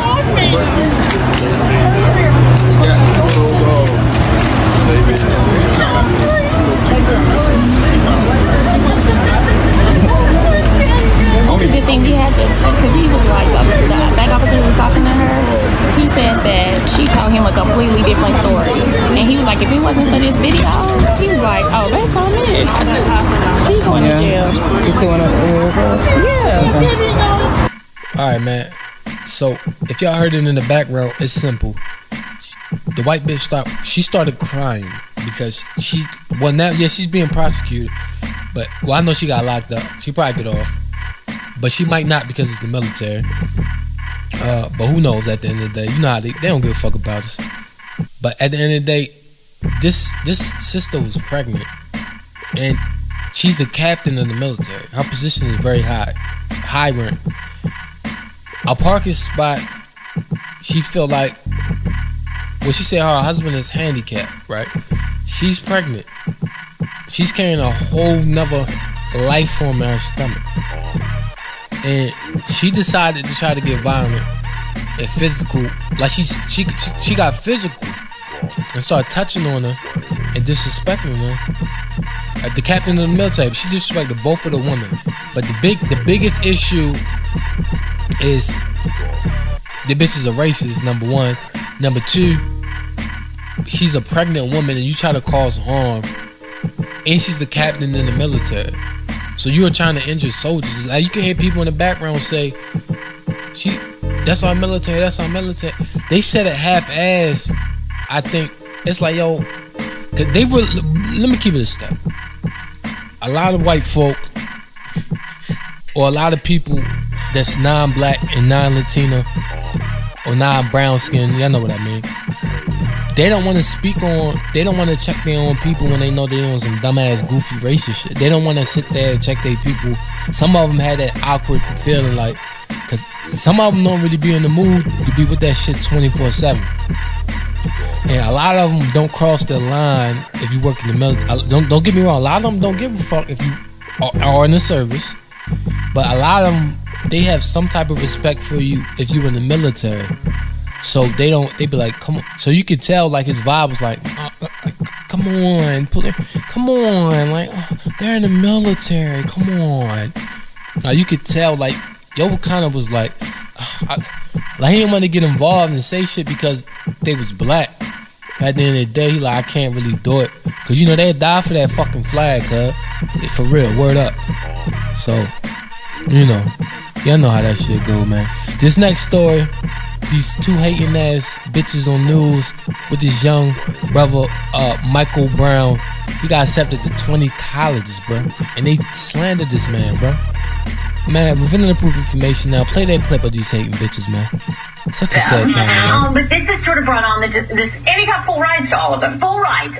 So he has this pick, right? The video went viral, all this stuff. So it has sparked the discussion, though, of how many schools you should apply to. And do you think it's a little ridiculous that this kid applied to 20, taking away a spot and basically waitlisting another kid? Yeah, well, probably most people won't agree with me, but I actually think it's ridiculous to apply to 20 schools. I do. I am urging my children not to. Yeah. I mean, he could have applied to 5. He would have gotten in all 5. It would have been equally as impressive. 10 would have been impressive. And you can Google as many articles as you want. Admissions officers will say on average you should apply to 4 to 8 schools, right? So do you think this is a little obnoxious? I think it's a little obnoxious because you can only go to 1. Right. You can only take 1 full ride, and you are taking a spot from someone else who worked really hard. But Holly, why?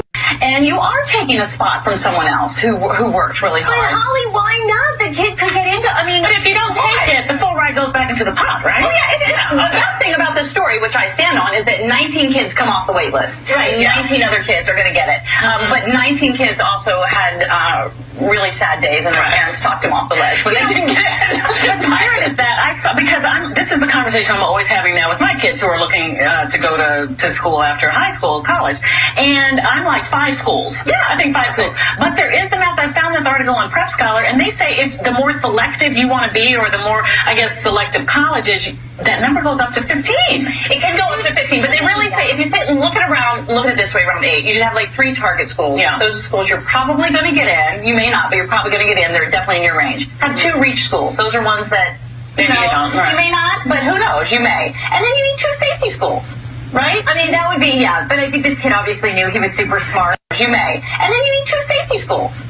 Right? I mean, that would be, but I think this kid obviously knew he was super smart. So is he going to put that, I know, but is he going to put that on his application? This takes nothing away from him. Clearly, he is amazing. You know what I mean? Clearly, this child is amazing. On every job interview he does, I got it. By the way, I'm next, I got it. Bitch is goofy, man. You hear that? Shorty laughing, bro. You can't insult niggas and try to clean it up. It don't work like that. Now, this young brother got accepted to 20 colleges, and his GPA was crazy. Crazy, bro. I love the fact that we are getting back to that conscious intelligence. Adventure. Like, we trying to be inventors and shit again, man. Because we're seeing this is negative, and I don't really agree with Barack Obama at all as far as him being a good enough strong president. I know a lot of people had different perspectives. He only could do but so much. He still could have talked, nigga. If that would have mean he got assassinated, Lord forbid, if that would have happened, that would have been sad as shit, sad as hell. But that means if he wasn't able to take that bullet, that's saying that he's better than Martin Luther King, he's better than Malcolm X, he's better than all the other activists that decided to speak out, and they knew that death was the consequence to pay. A lot of them even spoke on it several times at death, we already understand that, yeah, we could die. But I'd rather put out the truth and wake up some minds that can give birth and plant seed to grow another generation, to wake up more minds and more minds. And now it's just everybody's waking up, bro. And I'm gonna tell this to everybody, man. Everybody's not meant for that street shit. Everybody's not meant to sell drugs. That's because you don't sell drugs and you don't shoot niggas. It don't mean you a pussy, my nigga. Niggas think that that's because you do that shit, you get verified and shit. A lot of niggas that do that shit, or even join gangs, a lot of these niggas need protection. You feel me? Or some niggas blessed in it because that's family. And also, a lot of niggas don't understand the gang shit at all. Meaning, people down talk it. You can't down talk something that you don't fully have the details about.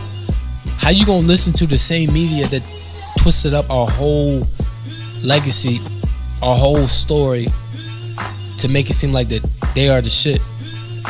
They took our shit, cause this is our shit, cause we built this shit, and flipped it on niggas, on the whole world, nigga. How you gonna listen to them? You know, gang banging. I had watched the documentary, and they said the Crips was, I believe the first gang, and it was started because they couldn't have young black boys wanting to be a part of the boy camp. You know what I mean? Boy Scouts and shit like that. But, or that's a group, man, you know, to feel and have these type of activities. And it was supposed to be on some peaceful shit, and they supposed to be protecting the neighborhoods and shit.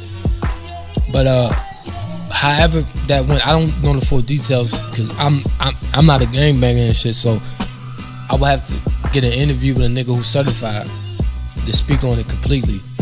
But a lot of them, that shit is about morals and discipline, yo. Like any other thing, you feel me? But a lot of niggas don't see it that way, or niggas just think it's all shooting and shit. Niggas is Bloods and Crips and all types of other shit, and everybody all love, nigga. They don't be on beefing all the time. Some niggas do, cause no matter what, where you at, nigga, you gonna have niggas just on some dumbass shit. But I think when it's time, yo, niggas gonna be war ready, bro. Niggas ain't gonna be with none of that dumbass shit, man. You feel me? Notice I ain't paid these bitches no mind. I only gotta say, young brother, continue to do you, man. We're proud of you, bro. And there's more to come. Little do they know. It's a whole nother generation out there, man. Oh, let's get into some music, man. Preventing and proof information. How y'all feeling, man? Shit, it's been a minute, man. Yeah, you know, I've been gone for a minute, man. Grandma passed shit, man. This shit was kind of depressing, you know what I'm saying? Still fucked up from it. Check me out. I said, your outfit's back to give you pussy boy Alfredo. The pasta that I'm chefing up saucy as fuck. Word of mother, it can let me on Hell Kitchen's payroll. I'm from a land, man, they don't understand. It's so damn dark, I must have like you a heart how they goes. I do this hard till the day I see my grandma again in my motherfucking halo. I ain't talking about message cheese though. Whatever his name is, I ain't do this shit in a minute. I've been playing 2K with Young Sammy, we killing it. My nigga Mel home soon. Let these niggas understand I spit cold balls, but I was born in June. Whatever day it's home, believe that shit. You was sucking anyway, man, you gullible as shit. I don't know you motherfuckers that be fucking with this. Sorry, but these niggas only mumbling like blah blah blah. I don't fuck with these lames, nigga, we are stars. Me and AK dropping mixtapes and straight bars. Let these niggas understand that we really got fucking scars. This shit ain't fake, killer mixtapes. Goddamn, I don't think that I can sit straight. I've been tipsy all for my song. Sorry, them, I've been getting my drink on. Depression is a motherfucker, you know it is. I leave these all niggas shitting and senseless. Since you wanna fuck with the kid of Rachel and them, you can get them bullets straight to the chin. We don't give a fuck who you are once again. The Maddox in my blood, motherfucker James is him. Young Alpha, we out this bitch. And we don't like you motherfuckers, so don't talk too damn kids. All of his motherfuckers. We spit bars, nothing but scars, motherfucker. I say that shit a lie, I'm just joking, but still, motherfucker, this is the pie that I never had a bitch and then I once filled it up. With all goals, how my family's is fat as fuck and high as fuck, doing whatever we wanna do, whatever we pose. You told these niggas I don't fuck with you, so don't ask for my goal, I leave them all froze. Like one day in summertime, I had to let these niggas know. Gave a nigga a bloody nose, I broke that shit though. But them right and left blows. I'm just fucking up the game. Let these individuals know that you can't fuck with rain. This rain stay acid, so fuck your umbrella, man. Yeah, you dumb fella, thinking that you dumb clever. I already told you that this acid rain, so you gon' need more than an umbrella. It's funny, but I'm not laughing though. Everything I speak is all factual. King asked why I'm rapping by them miscarriages. He asked was I was out, probably so. Jesus Christ, I only smoke Mary though. Tree after tree, welcome to my rainforest. The quiet ones keep it the most real. On that note, I fucking hate forests. Of course, that was a cover up. Body of a 18-year-old black male that they covering up. Mama heartbroken cause she remember when he was giving up. But she pushed him forward and he was on the cup up. But the dirty pigs don't care about us. And that shit hurt the most. I'm trying to trust someone and the law is not close. My brain's on another scale, another level. Goddamn, I'm talking to the devil like, join me, nigga. I need you, Lord. You ain't gonna survive on the good side. Where you at, Lord? Join me, nigga. I need you, Lord. You ain't gonna survive on the good side. Where you at, Lord? Can't look for help in the hood or from the po-po. Who the fuck can we trust? The thought alone is mighty dangerous. I'm on cloud nine and heaven smoking on angel dust. Biggie, Malcolm X, and Pocket, yeah. Even Marvin Gaye hangs with us. We are crown holders, ain't no replacing us. Blaze your haze with us and talk about dumb topics like the president. How I don't like the Illuminati and a bunch of other stuff. Don't worry, nobody cares because we're not famous enough. So hammer, we smoke in the air like MJ, airplanes, balloons, and such. Fuck that, have the hunch. In order to be successful, you got to climb over the hills. Even when Beverly said this shit is so real. I bring it to the man above that pray for me. Prayers from prayers, you know that unity. God bless. Join me, nigga. God, where you at? You ain't gonna survive on the good side. Where you at, Lord? Join me, nigga. Lord, where you at? You ain't gonna survive on the good side. Where you at, Lord? Join me, nigga. I'm in circuit for you. You ain't gonna survive on the good side. Just enjoy the ride. You know, check. The more I go in age, the more I go my wisdom fade. Realize that this young kid really is gifted, so I have to make sure that I never let go. I gotta stay focused every time I spit in bars. Never get incarcerated though, my dog. That would be very tragic, like oh my lord. How you gonna stack these monies when you behind them walls? But I don't fuck up, no, not at all. Even if these niggas try to put that pressure on, I just put some price back, and these niggas was very warm. That's a big difference. I don't think they listen. That's a big difference. Life at the death end, ready to die. Never sell yourself less because he told me that the only limit is the sky. Always realize every time I spit my lines, this is straight from the heart, so they feel the rhyme. Every single time, it's magic. Voila, realize this young kid got the lines of the year. Just to get things clear, you got a better chance of beating Tyson in his prime. Damn, Rain way out of his mind, but it's cool, cause those that fuck with him say he's ahead of his time. You know, like, yeah, young kid in his prime, etc., they fuck with me every time.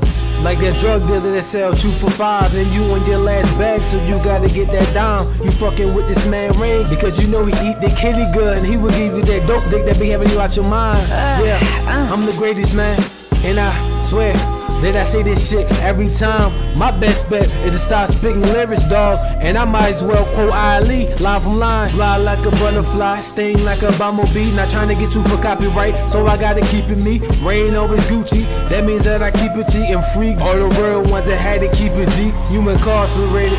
Your time is dated. Just keep your head up, dog. You gon' make it. Yeah, I'm telling dogs that they getting first 48 it. If I hear a beat, just know the rain ate it. I'm home, nigga. Let go of any dream of getting in great shape. Like, it's like a relief. Just because my whole life I've been like, well, someday I should really get in great shape. Now I'm like, what? Why would I do that? It's not gonna happen. Just to me, the bar, the level I want to reach as far as the shape I'm in, I just want it to be so that if you find out that I died, you ask what happened. That's all. I want you to wonder what happened. Keep your head up, even when you in the clouds. Always stay lifted, man, I smoke up on the loud. And midget when I don't got the fun to smoke loud. Shit, I ain't embarrassed, niggas say that shit proud. Facts is facts, and I speak a lot of that. They know that the boy was that pouring in the laundromat, begging for food and that money, where the fuck you at? Try to make this motherfucking mixtape, that's a fact. Forgive me for the shit that I say, but I'm always blessed, cause my grandma pray, and my grandpa pray. Yeah, they praying for me, cause my demons is here, and they lurking for me. Lord knows. Really? Oh my God. Oh my God. How? Something's changed to get older.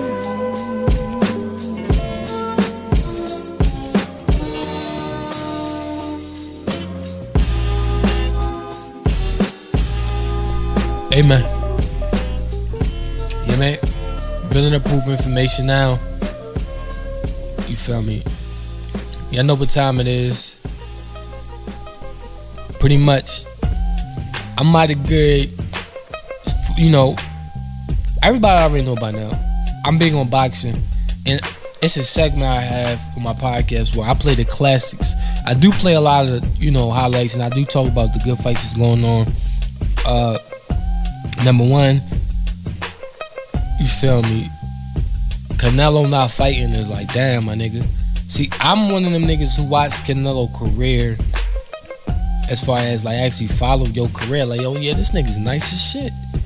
A lot of the Mexican fighters is nice as a motherfucker, bro. Like, they nice as shit, bro.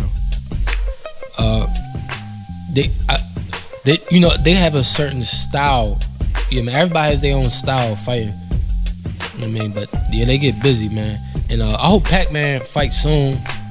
I haven't heard nothing from Pac-Man. Adrian Broner supposed to be sparring with somebody. I want to see yo fight Sean Porter. I mean, not Sean Porter. I want to see yo fight Keith Thurman. You feel what I'm saying? And we'll see how that go. We'll see how that turned out, man. A lot of people said that Keith Thurman was sleeping. I'm not. Only reason why I can agree right now is because of AD he don't be on this shit at all. Or he be slacking and shit like that. Or I think he be playing a lot and he don't get the job done. Like, he don't finish niggas. He don't clean niggas off, man. So at the end of the day, man, I still want to see the fight because Keith Thurman think he this nigga, man. I'm not taking his credit away, but I'm mad as shit that he not fighting Errol Spence. Like, I'm really hot about that. I don't like this ducking shit, bro. Yeah, man, Ali and them niggas, everybody fought, bro, back in their time and their era. That's why I be playing a lot of these classic heavyweights and these classic clips of boxing to let people know, like, bro, niggas really want legends. And the legends, they threw them gloves. And a lot of people, they try to downplay boxing a lot because of UFC, and they like all that shit because you get to break a nigga bone. You know, America's created on violence, so a lot of niggas like that violent shit. I mean, they probably do a line, drink hella monsters. Yeah, UFC. I mean, I like boxing. To me, and don't take away UFC fighters, my nigga, they are professionals and they are athletes, and it is an art form as well. But I still love boxing because it's a certain type. I think UFC kind of like a street fight that's professional, in my opinion. Boxing, that shit is a whole nother art form. Like, the movement, it's all about your fist power. It's not nothing about the legs and shit like that. So it is about your legs because you have to move around and maneuver, get past a lot of niggas like that. You feel what I'm saying? So, you know, that's that. Besides that, the bullshit with Floyd going into the octagon, this nigga Floyd turned the octagon into a boxing ring. There's no kicking and none of that shit. Now, a lot of people like Floyd still could win. I don't know. I don't really watch Conor McGregor fights like that because I'm not really big on the UFC. I liked it Rampage, Jackson. I fucked up with Brock when he used to fight. I used to watch with my little cousin Sam and play the game. I fuck with Chip Congo. Like certain guys like that, but I'm not really big on the UFC. I like boxing, basketball, and baseball for real. And you know, football, I like football for real, but at the Wild, man, I'm not really too big on that shit. Especially the bullshit that they doing. I can't support that shit at all, bro. I love how Anderson Silva from the NBA talk out and be like, no, we ain't with none of that racist shit. Look at the league, nigga. It's niggas. Y'all fucking up business. How we gonna get mad at the niggas that's running this shit? But anyway, man, a classic fight. Larry Holmes versus Michael Spinks, April 19th, 1986, man. On this day, man, Larry Holmes fought Spinks, man. You know, for the people who know what happened on that fight, don't tell everybody else. And after that, I got another surprise, legendary speech for y'all. Listen up, we're going to approve information now. Yeah. I'll be surprised if Larry doesn't jump right on Michael the first round. And he's out of the corner very quickly. Well, he's doing just that now, Barry. He's going right at Michael. Threw him down. No knockdown, of course.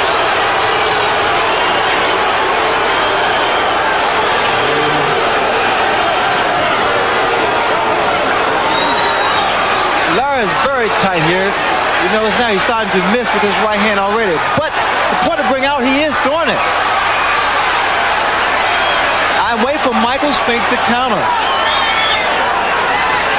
Larry's working the body and actually manhandling Michael. Michael there tried to tie up Larry Holmes. Michael Spinks said that he wants Larry Holmes to fight more, that he didn't fight him enough in the first fight.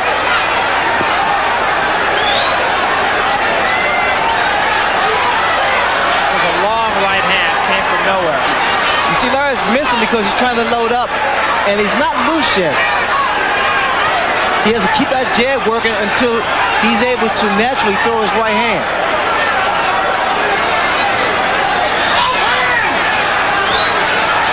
I'm actually waiting for Michael Spinks to retaliate to at least get some respect from Larry Holmes.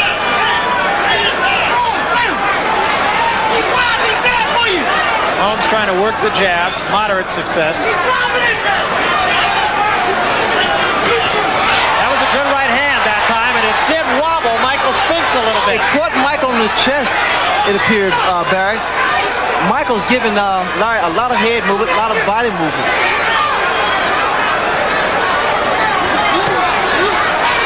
Larry now working on the midsection, trying to slow the mobility of Michael Spinks down. Recall the first fight, Michael was able to stay elusive by constantly giving lateral position, lateral movement. Jab being effective right at the moment.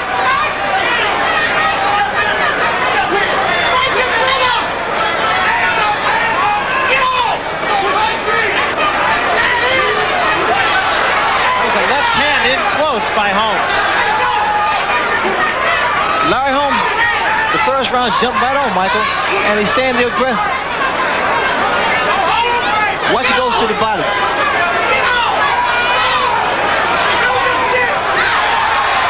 Spinks' first combination in the fight.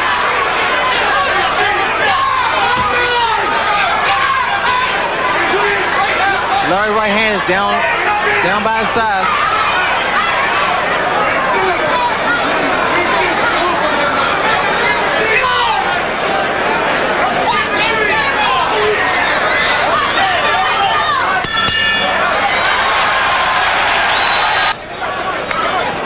Michael Spinks obviously just very coolly observing his opponent, deciding what to do next.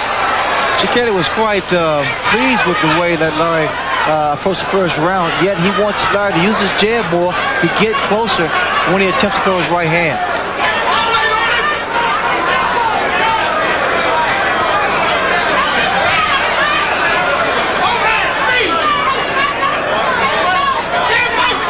Both fighters now appear to be quite relaxed now. First round, not really feeling our process. It's just a matter of who trying to establish the ground. And Larry Holmes was able to pretty much establish ground in the first round. Pretty good right hand by Holmes, although it did get Spinks moving backward. It's always hard to tell with Michael Spinks if he's really hurt by a punch because he's awkward at all times. Well, Spinks has that type of movement that is quite difficult to penetrate his defense. The best bet for Larry is to work that body and again slow the movement down. Michael Spinks' hands very high and standing exactly in front of Larry. Larry with his hands down on the side. Yeah, his right hand down around his waist, and of course you can't help but wonder if perhaps Michael Spinks is not just trying to play a little bit of a waiting game and see what Larry Holmes has in the tank. Well, Michael Spinks has a very good overhand right, and the way Larry's keeping the hand down, he has to be, he has to look out for that right hand.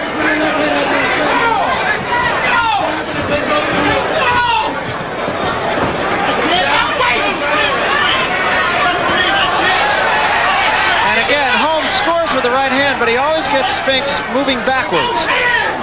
So the full impact of the punch is not felt.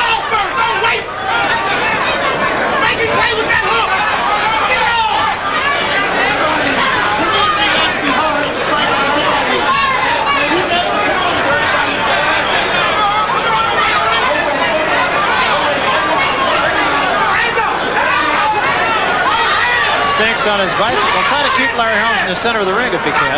Well, this is actually a replay of the first fight, except that Larry Holmes is throwing his right hand. And staying a little bit more on top of Michael Spinks. Good left-hand combination. He doubled up with the left hand.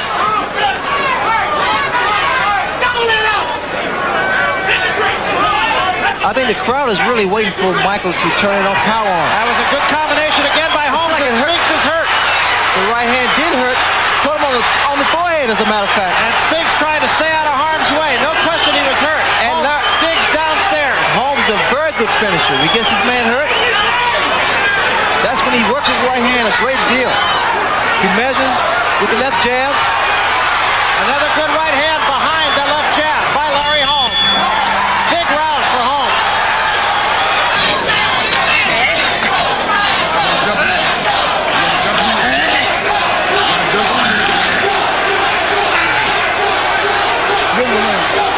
Michael Spinks is definitely in some kind of distress.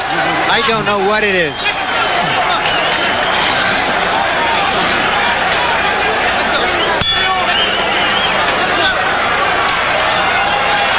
So the 14th round, and we'll see if Michael Spinks can shake off whatever the problem he had in the corner was. When he was coughing, it appeared that there was a lot of phlegm in his throat, and he must have gotten it out. At first, I thought he was actually choking. He seems to be okay now. We saw Richard J.cole just say to Larry Holmes, "Look at him. He's got an ice bag on and everything else." Of course, so did Larry Holmes. Uppercut by Spinks.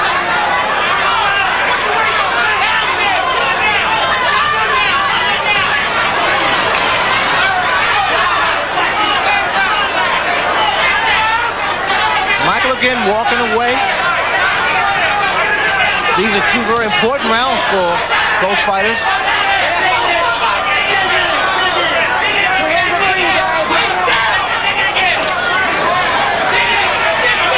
This is when you have to reach down. Once again, Larry puts that hand on the forehead of Michael, and no one dares throw a punch.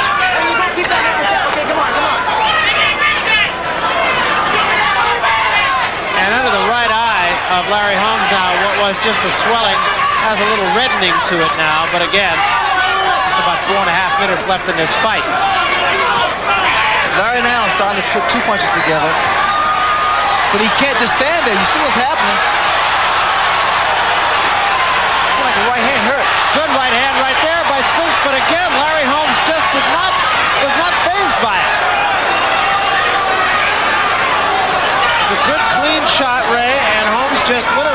step back. Well, he nailed Larry with that right hand, and Larry just stood there. You see, now this is when Larry should at least punch or at least clinch and not allow. And there was a right hand by Holmes, and Spinks is in a world of trouble right now. Good right hand. Now Great shot by Holmes.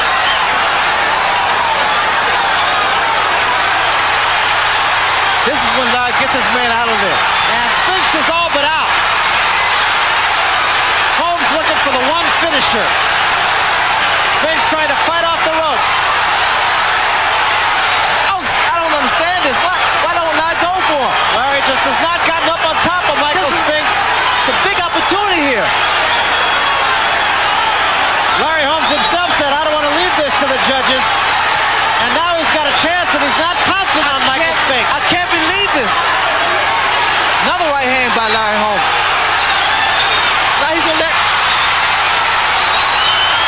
Spinks just trying to brawl Holmes and keep him off of him. He had him out on his feet.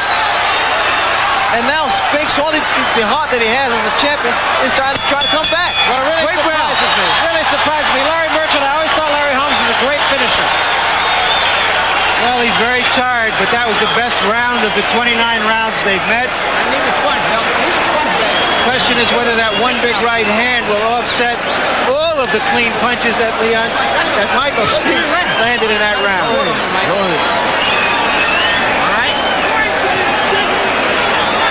Let's take a look and see if we catch that right hand.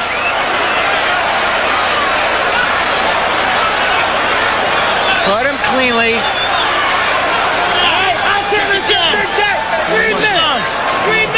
Come on, baby, come on. Show that big heart, Big Jack. Show the big heart.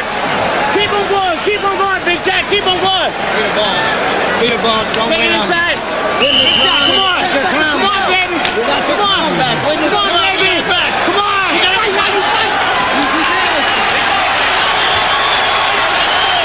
Well, it's proven that it all may be coming down to this round.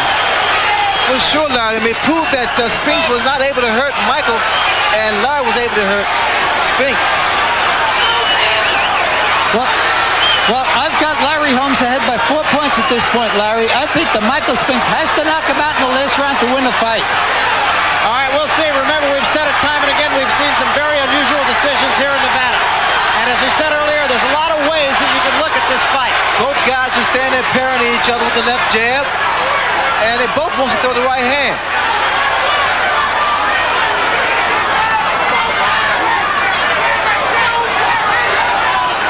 You notice the fight again has taken a whole different turnaround.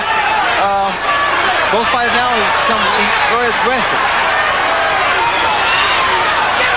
Inside, Michael Spinks is able to get off his punches, those short punches. But Larry Holmes, by far, has had the most effective blows.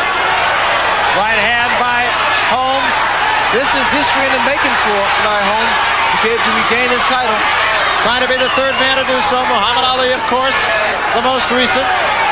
Did it against Michael Spinks' brother, Leon. And see, that's what's going through Larry Holmes' mind right now. And Spinks just trying to do all he can. There are signs of desperation in Michael. Michael really just going at Larry Holmes, although he was knocked down in that 14th round. Look at the punches that he's throwing. Uppercut was a good shot by Spinks. Spinks just let it all go.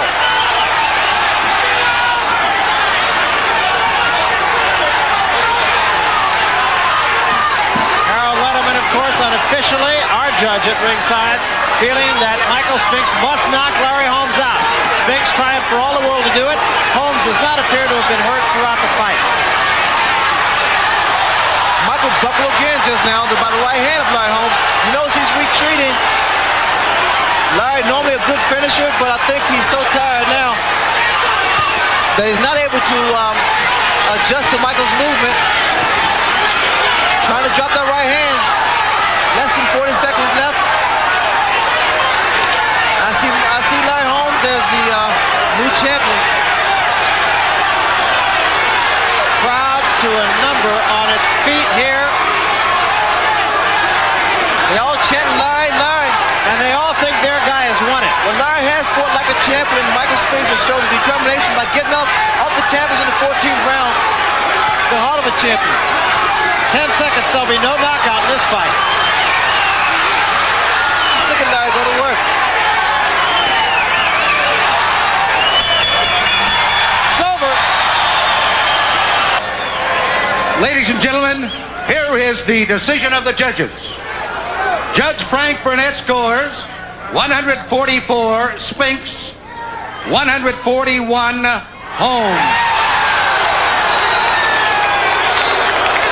Judge Joel Cortez scores 144 Holmes, 141 Spinks. Judge Jerry Ross scores 144, 142 for the winner by a split decision, and still the RPF.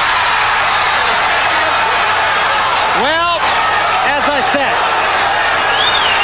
when I am dead, wrap the mantle of the red, the black, and the green around me, for in the new life I shall rise up with God's strength and blessing to lead the millions up the heights and the triumph that you well know. Look for me in a world when there's a storm. Look for me all around you, for with God's grace I shall come back with countless millions of black men and women who have died in America, those who have died in the West Indies, and those who have died in Africa to aid you in the fight for liberty, freedom, and life.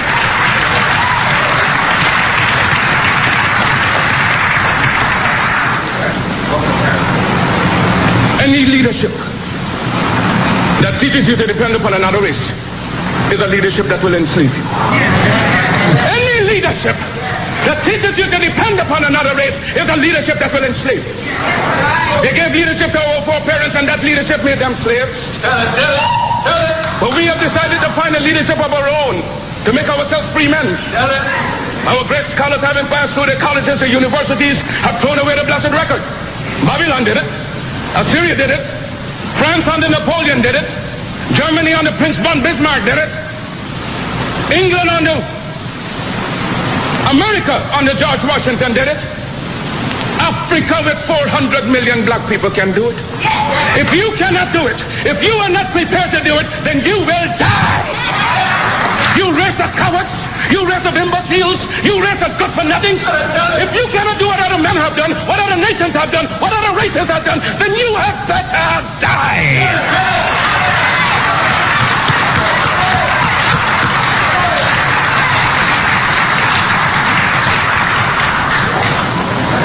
Can we do it? We can do it. We shall do it. We have prayed to God for vision and for leadership. And He has given us our universal vision. A vision that will not limit our possibilities to America. A vision that will not limit our possibilities to the West Indies, but a vision that said there must be a free and redeemed Africa. Christ the crucified, Christ the despised. We appeal to you for help, for succor, for leadership. When you endeavor to carry your burden up the heights of Calvary, when white men spurned you, when white men scorned you, when white men spat upon you, when white men pierced your side out of which blood and water gushed forth, it was a black man in the name of Simon the Syrian who took your cross and bore it up the heights of Calvary. And now that we are bearing our burden as being so heavy, we just ask that you just help us on up the heights. Oh yes, the cause is grand, the cause is glory. Surely we shall not turn back. Oh, sail on, sail on, sail on, almighty ship of state, sail on until the flag of the red, the black, and the green is perched upon the hills of Africa. Because the time has come for the black man to forget his hero worship of other races and to create and emulate heroes of his own. We must canonize our own saints, create our own martyrs, and elevate the positions of fame and honor black men and women who have made a distinct contribution to our racial history. Sojourner Truth is worthy of a place of sainthood alongside the Joan of Arc. Crispus Attucks and George William Gordon are entitled to the halo of martyrdom with no less glory than the martyrs of any other race. Toussaint Louverture's brilliancy as a soldier or a statesman outshone that of any other people. Hence he's entitled to the highest place as a hero among men. Because Africa's created millions and countless millions of black men and women in war and peace, whose luster and bravery outshone that of any other people. So why not see good and perfection in ourselves? We must inspire our literature and promulgate the doctrine of our own without any apologies to the powers that be. That right is ours and God. Let sentiments and cross opinions go to the winds. We are entitled to our own opinions and are not obligated to or bound by the opinions of others.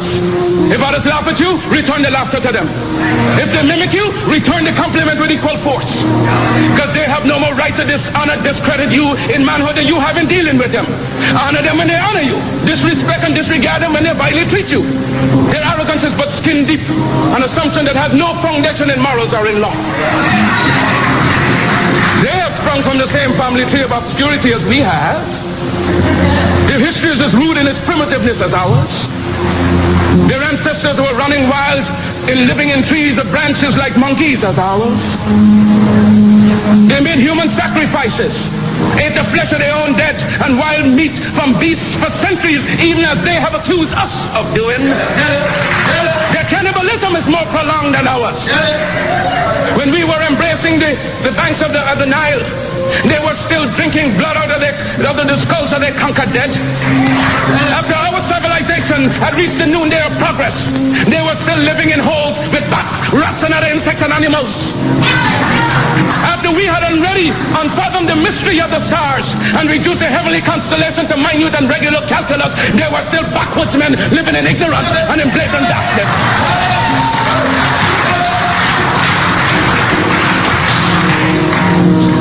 Is indebted to us for the benefits of civilization. They stole our arts and sciences from Africa. Then why should we be ashamed of ourselves? Their modern improvement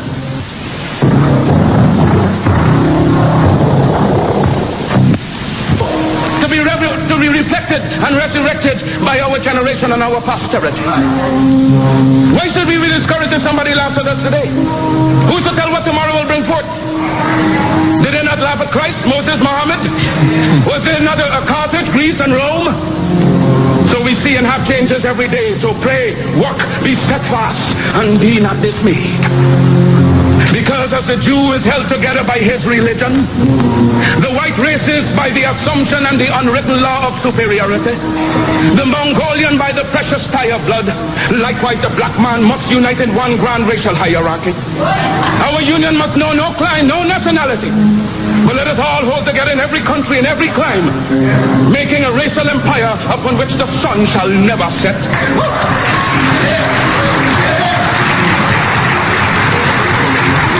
Let no voice but your own speak to you from the depths. Let no influence but your own rouse you in time of peace and time of war. Hear all, but attend only to that which concerns you. Your allegiance shall be to your God, your race, your country. Remember that the Jew in his political and economic origin is always first a Jew. The white man is first a white man under all circumstances, so you can do no less. Be black, buy black, think black, and all else will take care of itself.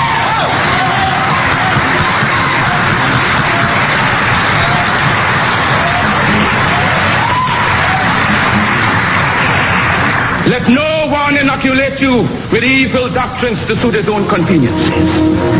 Charity begins at home.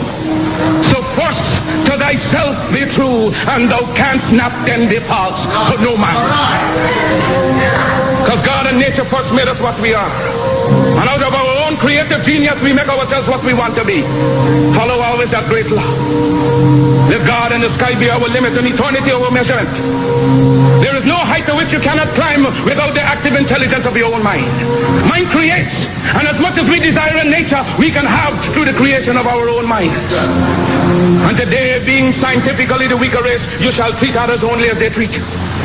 But in your homes and everywhere possible, you must teach the higher development of science to your children. And make sure that we have a race of scientists par excellence. For in religion and science lies our only hope to withstand the evil designs of modern materialism. Never forget your God. Remember that we live, work, and play for a binding racial hierarchy, whose only natural, spiritual, and political limits shall be God and Africa at home and abroad. With God's dearest blessings, I leave you for a while. One love. Brothers and sisters, Marcus, Mosiah, Harvey. Hey, yo, I love that's a dope speech, bro. Like, and the terminology "one love," I never understood where it came from. You know, it's just cultured in us, cause you know it's around us and it's there. But I don't know if Marcus Garvey invented the one love, but that shit's hard, bro. That's old, bro. And hopefully people actually listened to his words of what he was saying, and you felt his vibes. A lot of people might not, I don't think a lot of people might not understand his accent. And also, you feel me, a lot of people get upset online. When we talking about people, we know who the fuck we talking about. A lot of people get upset online when I use a lot of slang. When we use slang, cause they want to know what the fuck we talking about. But our slang, cause we so original, we create our own shit, my nigga. We use they shit when it's time to work with them. But we use our slang on a natural basis because that's our way of code. So they took and made this, alright, they took a whole nother language from us and made us learn their language, and we created a whole nother language inside of the system using their language. That's what slang is. And we also put in a hip hop. Yeah, man. But y'all know what time it is at this segment, man. I'm gonna give a shout out, man. Shout out to everybody that continues to support me. Shout out to my family. Shout out to my church family. Shout out to Memel. Yeah, man, continue doing what you're doing in school ball. Shout out to my man Kayvon. Some bitch ass police ran on him yesterday. A police officer, whatever. He ran up on him, man. I'm thankful, man, that Kayvon didn't get harmed. Shout out to all my cousins, man. The ones I fuck with, the ones I don't fuck with. Shout out to all my co-workers, man. The ones I fuck with and the ones I don't. I mainly fuck with everybody pretty much, unless niggas on some talk about niggas behind their back type shit. I don't feel them vibes, man. But you know what I mean. Shout out to my guys, man. Freight flow niggas. Shout out to everybody in Maryland, man, repping that shit, holding it down. Shout out to my DC niggas, my Virginia niggas, man. Yeah, man. One love all over, man. Shout out to my New York niggas. You feel me? Shout out to my niggas from the Bronx. Bro, shout out to everybody, man. I mean, Brooklyn, man. Yo, man, shout out, man. This one love and peace, bro. Shout out to everybody that's still trying to have some type of loyalty and love out there, man. Shout out to all my queens, my beautiful hyphen black women. I'm only saying that because black is the color. Shout out to the real men out there that's holding shit down, appreciating their queen. Shout out to the ones who want to build with their queen and don't try to hop on. It's nothing wrong if you love a different race, but a lot of times we really forget about our black sisters, bro. Especially the brown ones and the dark skinned ones. We don't give a fuck about them. I don't. But when I say we as a people, so we tally as a number. We just be like, fuck them. Or we just use them as a piece of pussy and just pass them around and trash them. All that train and shit, that shit goofy, man. But if she let you do that shit, then she a goofy bitch. So, by all means, bro. But shout out to everybody that's continue doing it. Shout out to the pastors that's preaching a good word. Shout out to the church people that's real church people and don't have lust. That's because if certain people are very attractive and blessed with looks, they don't try to take advantage of people. You feel what I'm saying? Shout out to you. Shout out to the people that's professional in their workspace. Shout out to the racists exposing yourself. We love it. Keep doing it. Shout out to Trump. He's pretty much letting y'all niggas know this is who we are. Fuck hiding it. And we love it because we get to know who our targets are in the work field and just in public. Yeah, man. But y'all know what time it is, man. The irony, 420's tomorrow. I won't be joining y'all niggas in that. But yeah, man. Grab your weed, purple haze. Nigga, grab your sour, your chocolates. Nigga,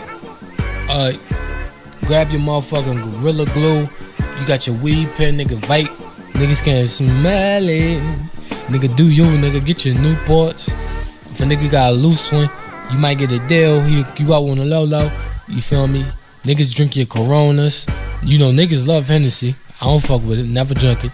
But niggas get your Hennessy, get your wine. You dig what I'm saying? Get you a nice, good ass book. You feel me? Your significant other. Relax, get high off life with her, with him. You feel what I'm saying? You love him, you cherish her, treat him right. You feel what I'm saying? Pop your pills, I don't support it. Pop your pills, pop your motherfucking whatever y'all niggas pop, man. Eat your motherfucking Tide Pods, sniff your condoms. You mean? Do you, man? Whatever y'all niggas doing. I don't support all this shit. I mean, eat a nice ass meal. We got some good ass hip hop dropping. J.Cole dropping some shit. A lot of niggas say that shit Illuminati. I don't know. I've been bumping a lot of different shit. I haven't been bumping hip hop at all. Well, I know I've been bumping Outkast, Rick James, Bob Marley, Jimi Hendrix, Erykah Badu, and this my shit, you know, and it's working on my shit for real, bro. That's all I've been bumping. I ain't really been bumping nothing else, so. But I think K-Dot got the game on lock. If I had to choose between K-Dot and Cole, I would choose K-Dot. When I was younger, you know, my high schooler days, I chose J.Cole because that's who I, you know, discovered first. But K-Dot has proven the test of time. Ever since he dropped to Pimp the Butterfly, K-Dot, I'm like, yo, yeah, he got the game, bro. And he just shout out to him for whatever. I don't really know the full details of what that prize he won, but he's the first to ever do it for hip hop. So that break down doors. That's like Pac getting to the Hall of Fame, break down doors, man. But y'all niggas get turned the fuck up. I know y'all niggas about to be dumb as shit, acting a fool for 420, posting shit online, about to get booked from the feds because they watching y'all dumb ass. Y'all boss, he watching y'all. He know y'all got social media. Yeah, when he act like he cool with y'all, just to know everything that's going on, dumbasses. Go ahead and enjoy y'all shit. Post y'all pictures. Do whatever y'all got to do. Revealing and proving information now. I love y'all. I appreciate y'all for supporting that song that I just dropped yesterday. Merge Analogy coming soon. Me and Young K-Mon have something in the works. We got podcasts coming soon. Episode. You already know the album cracking. I'm doing all that at one time. We working on some shows. Shout out to my man Malcolm. We gonna link, bro. One love and peace to everybody, man.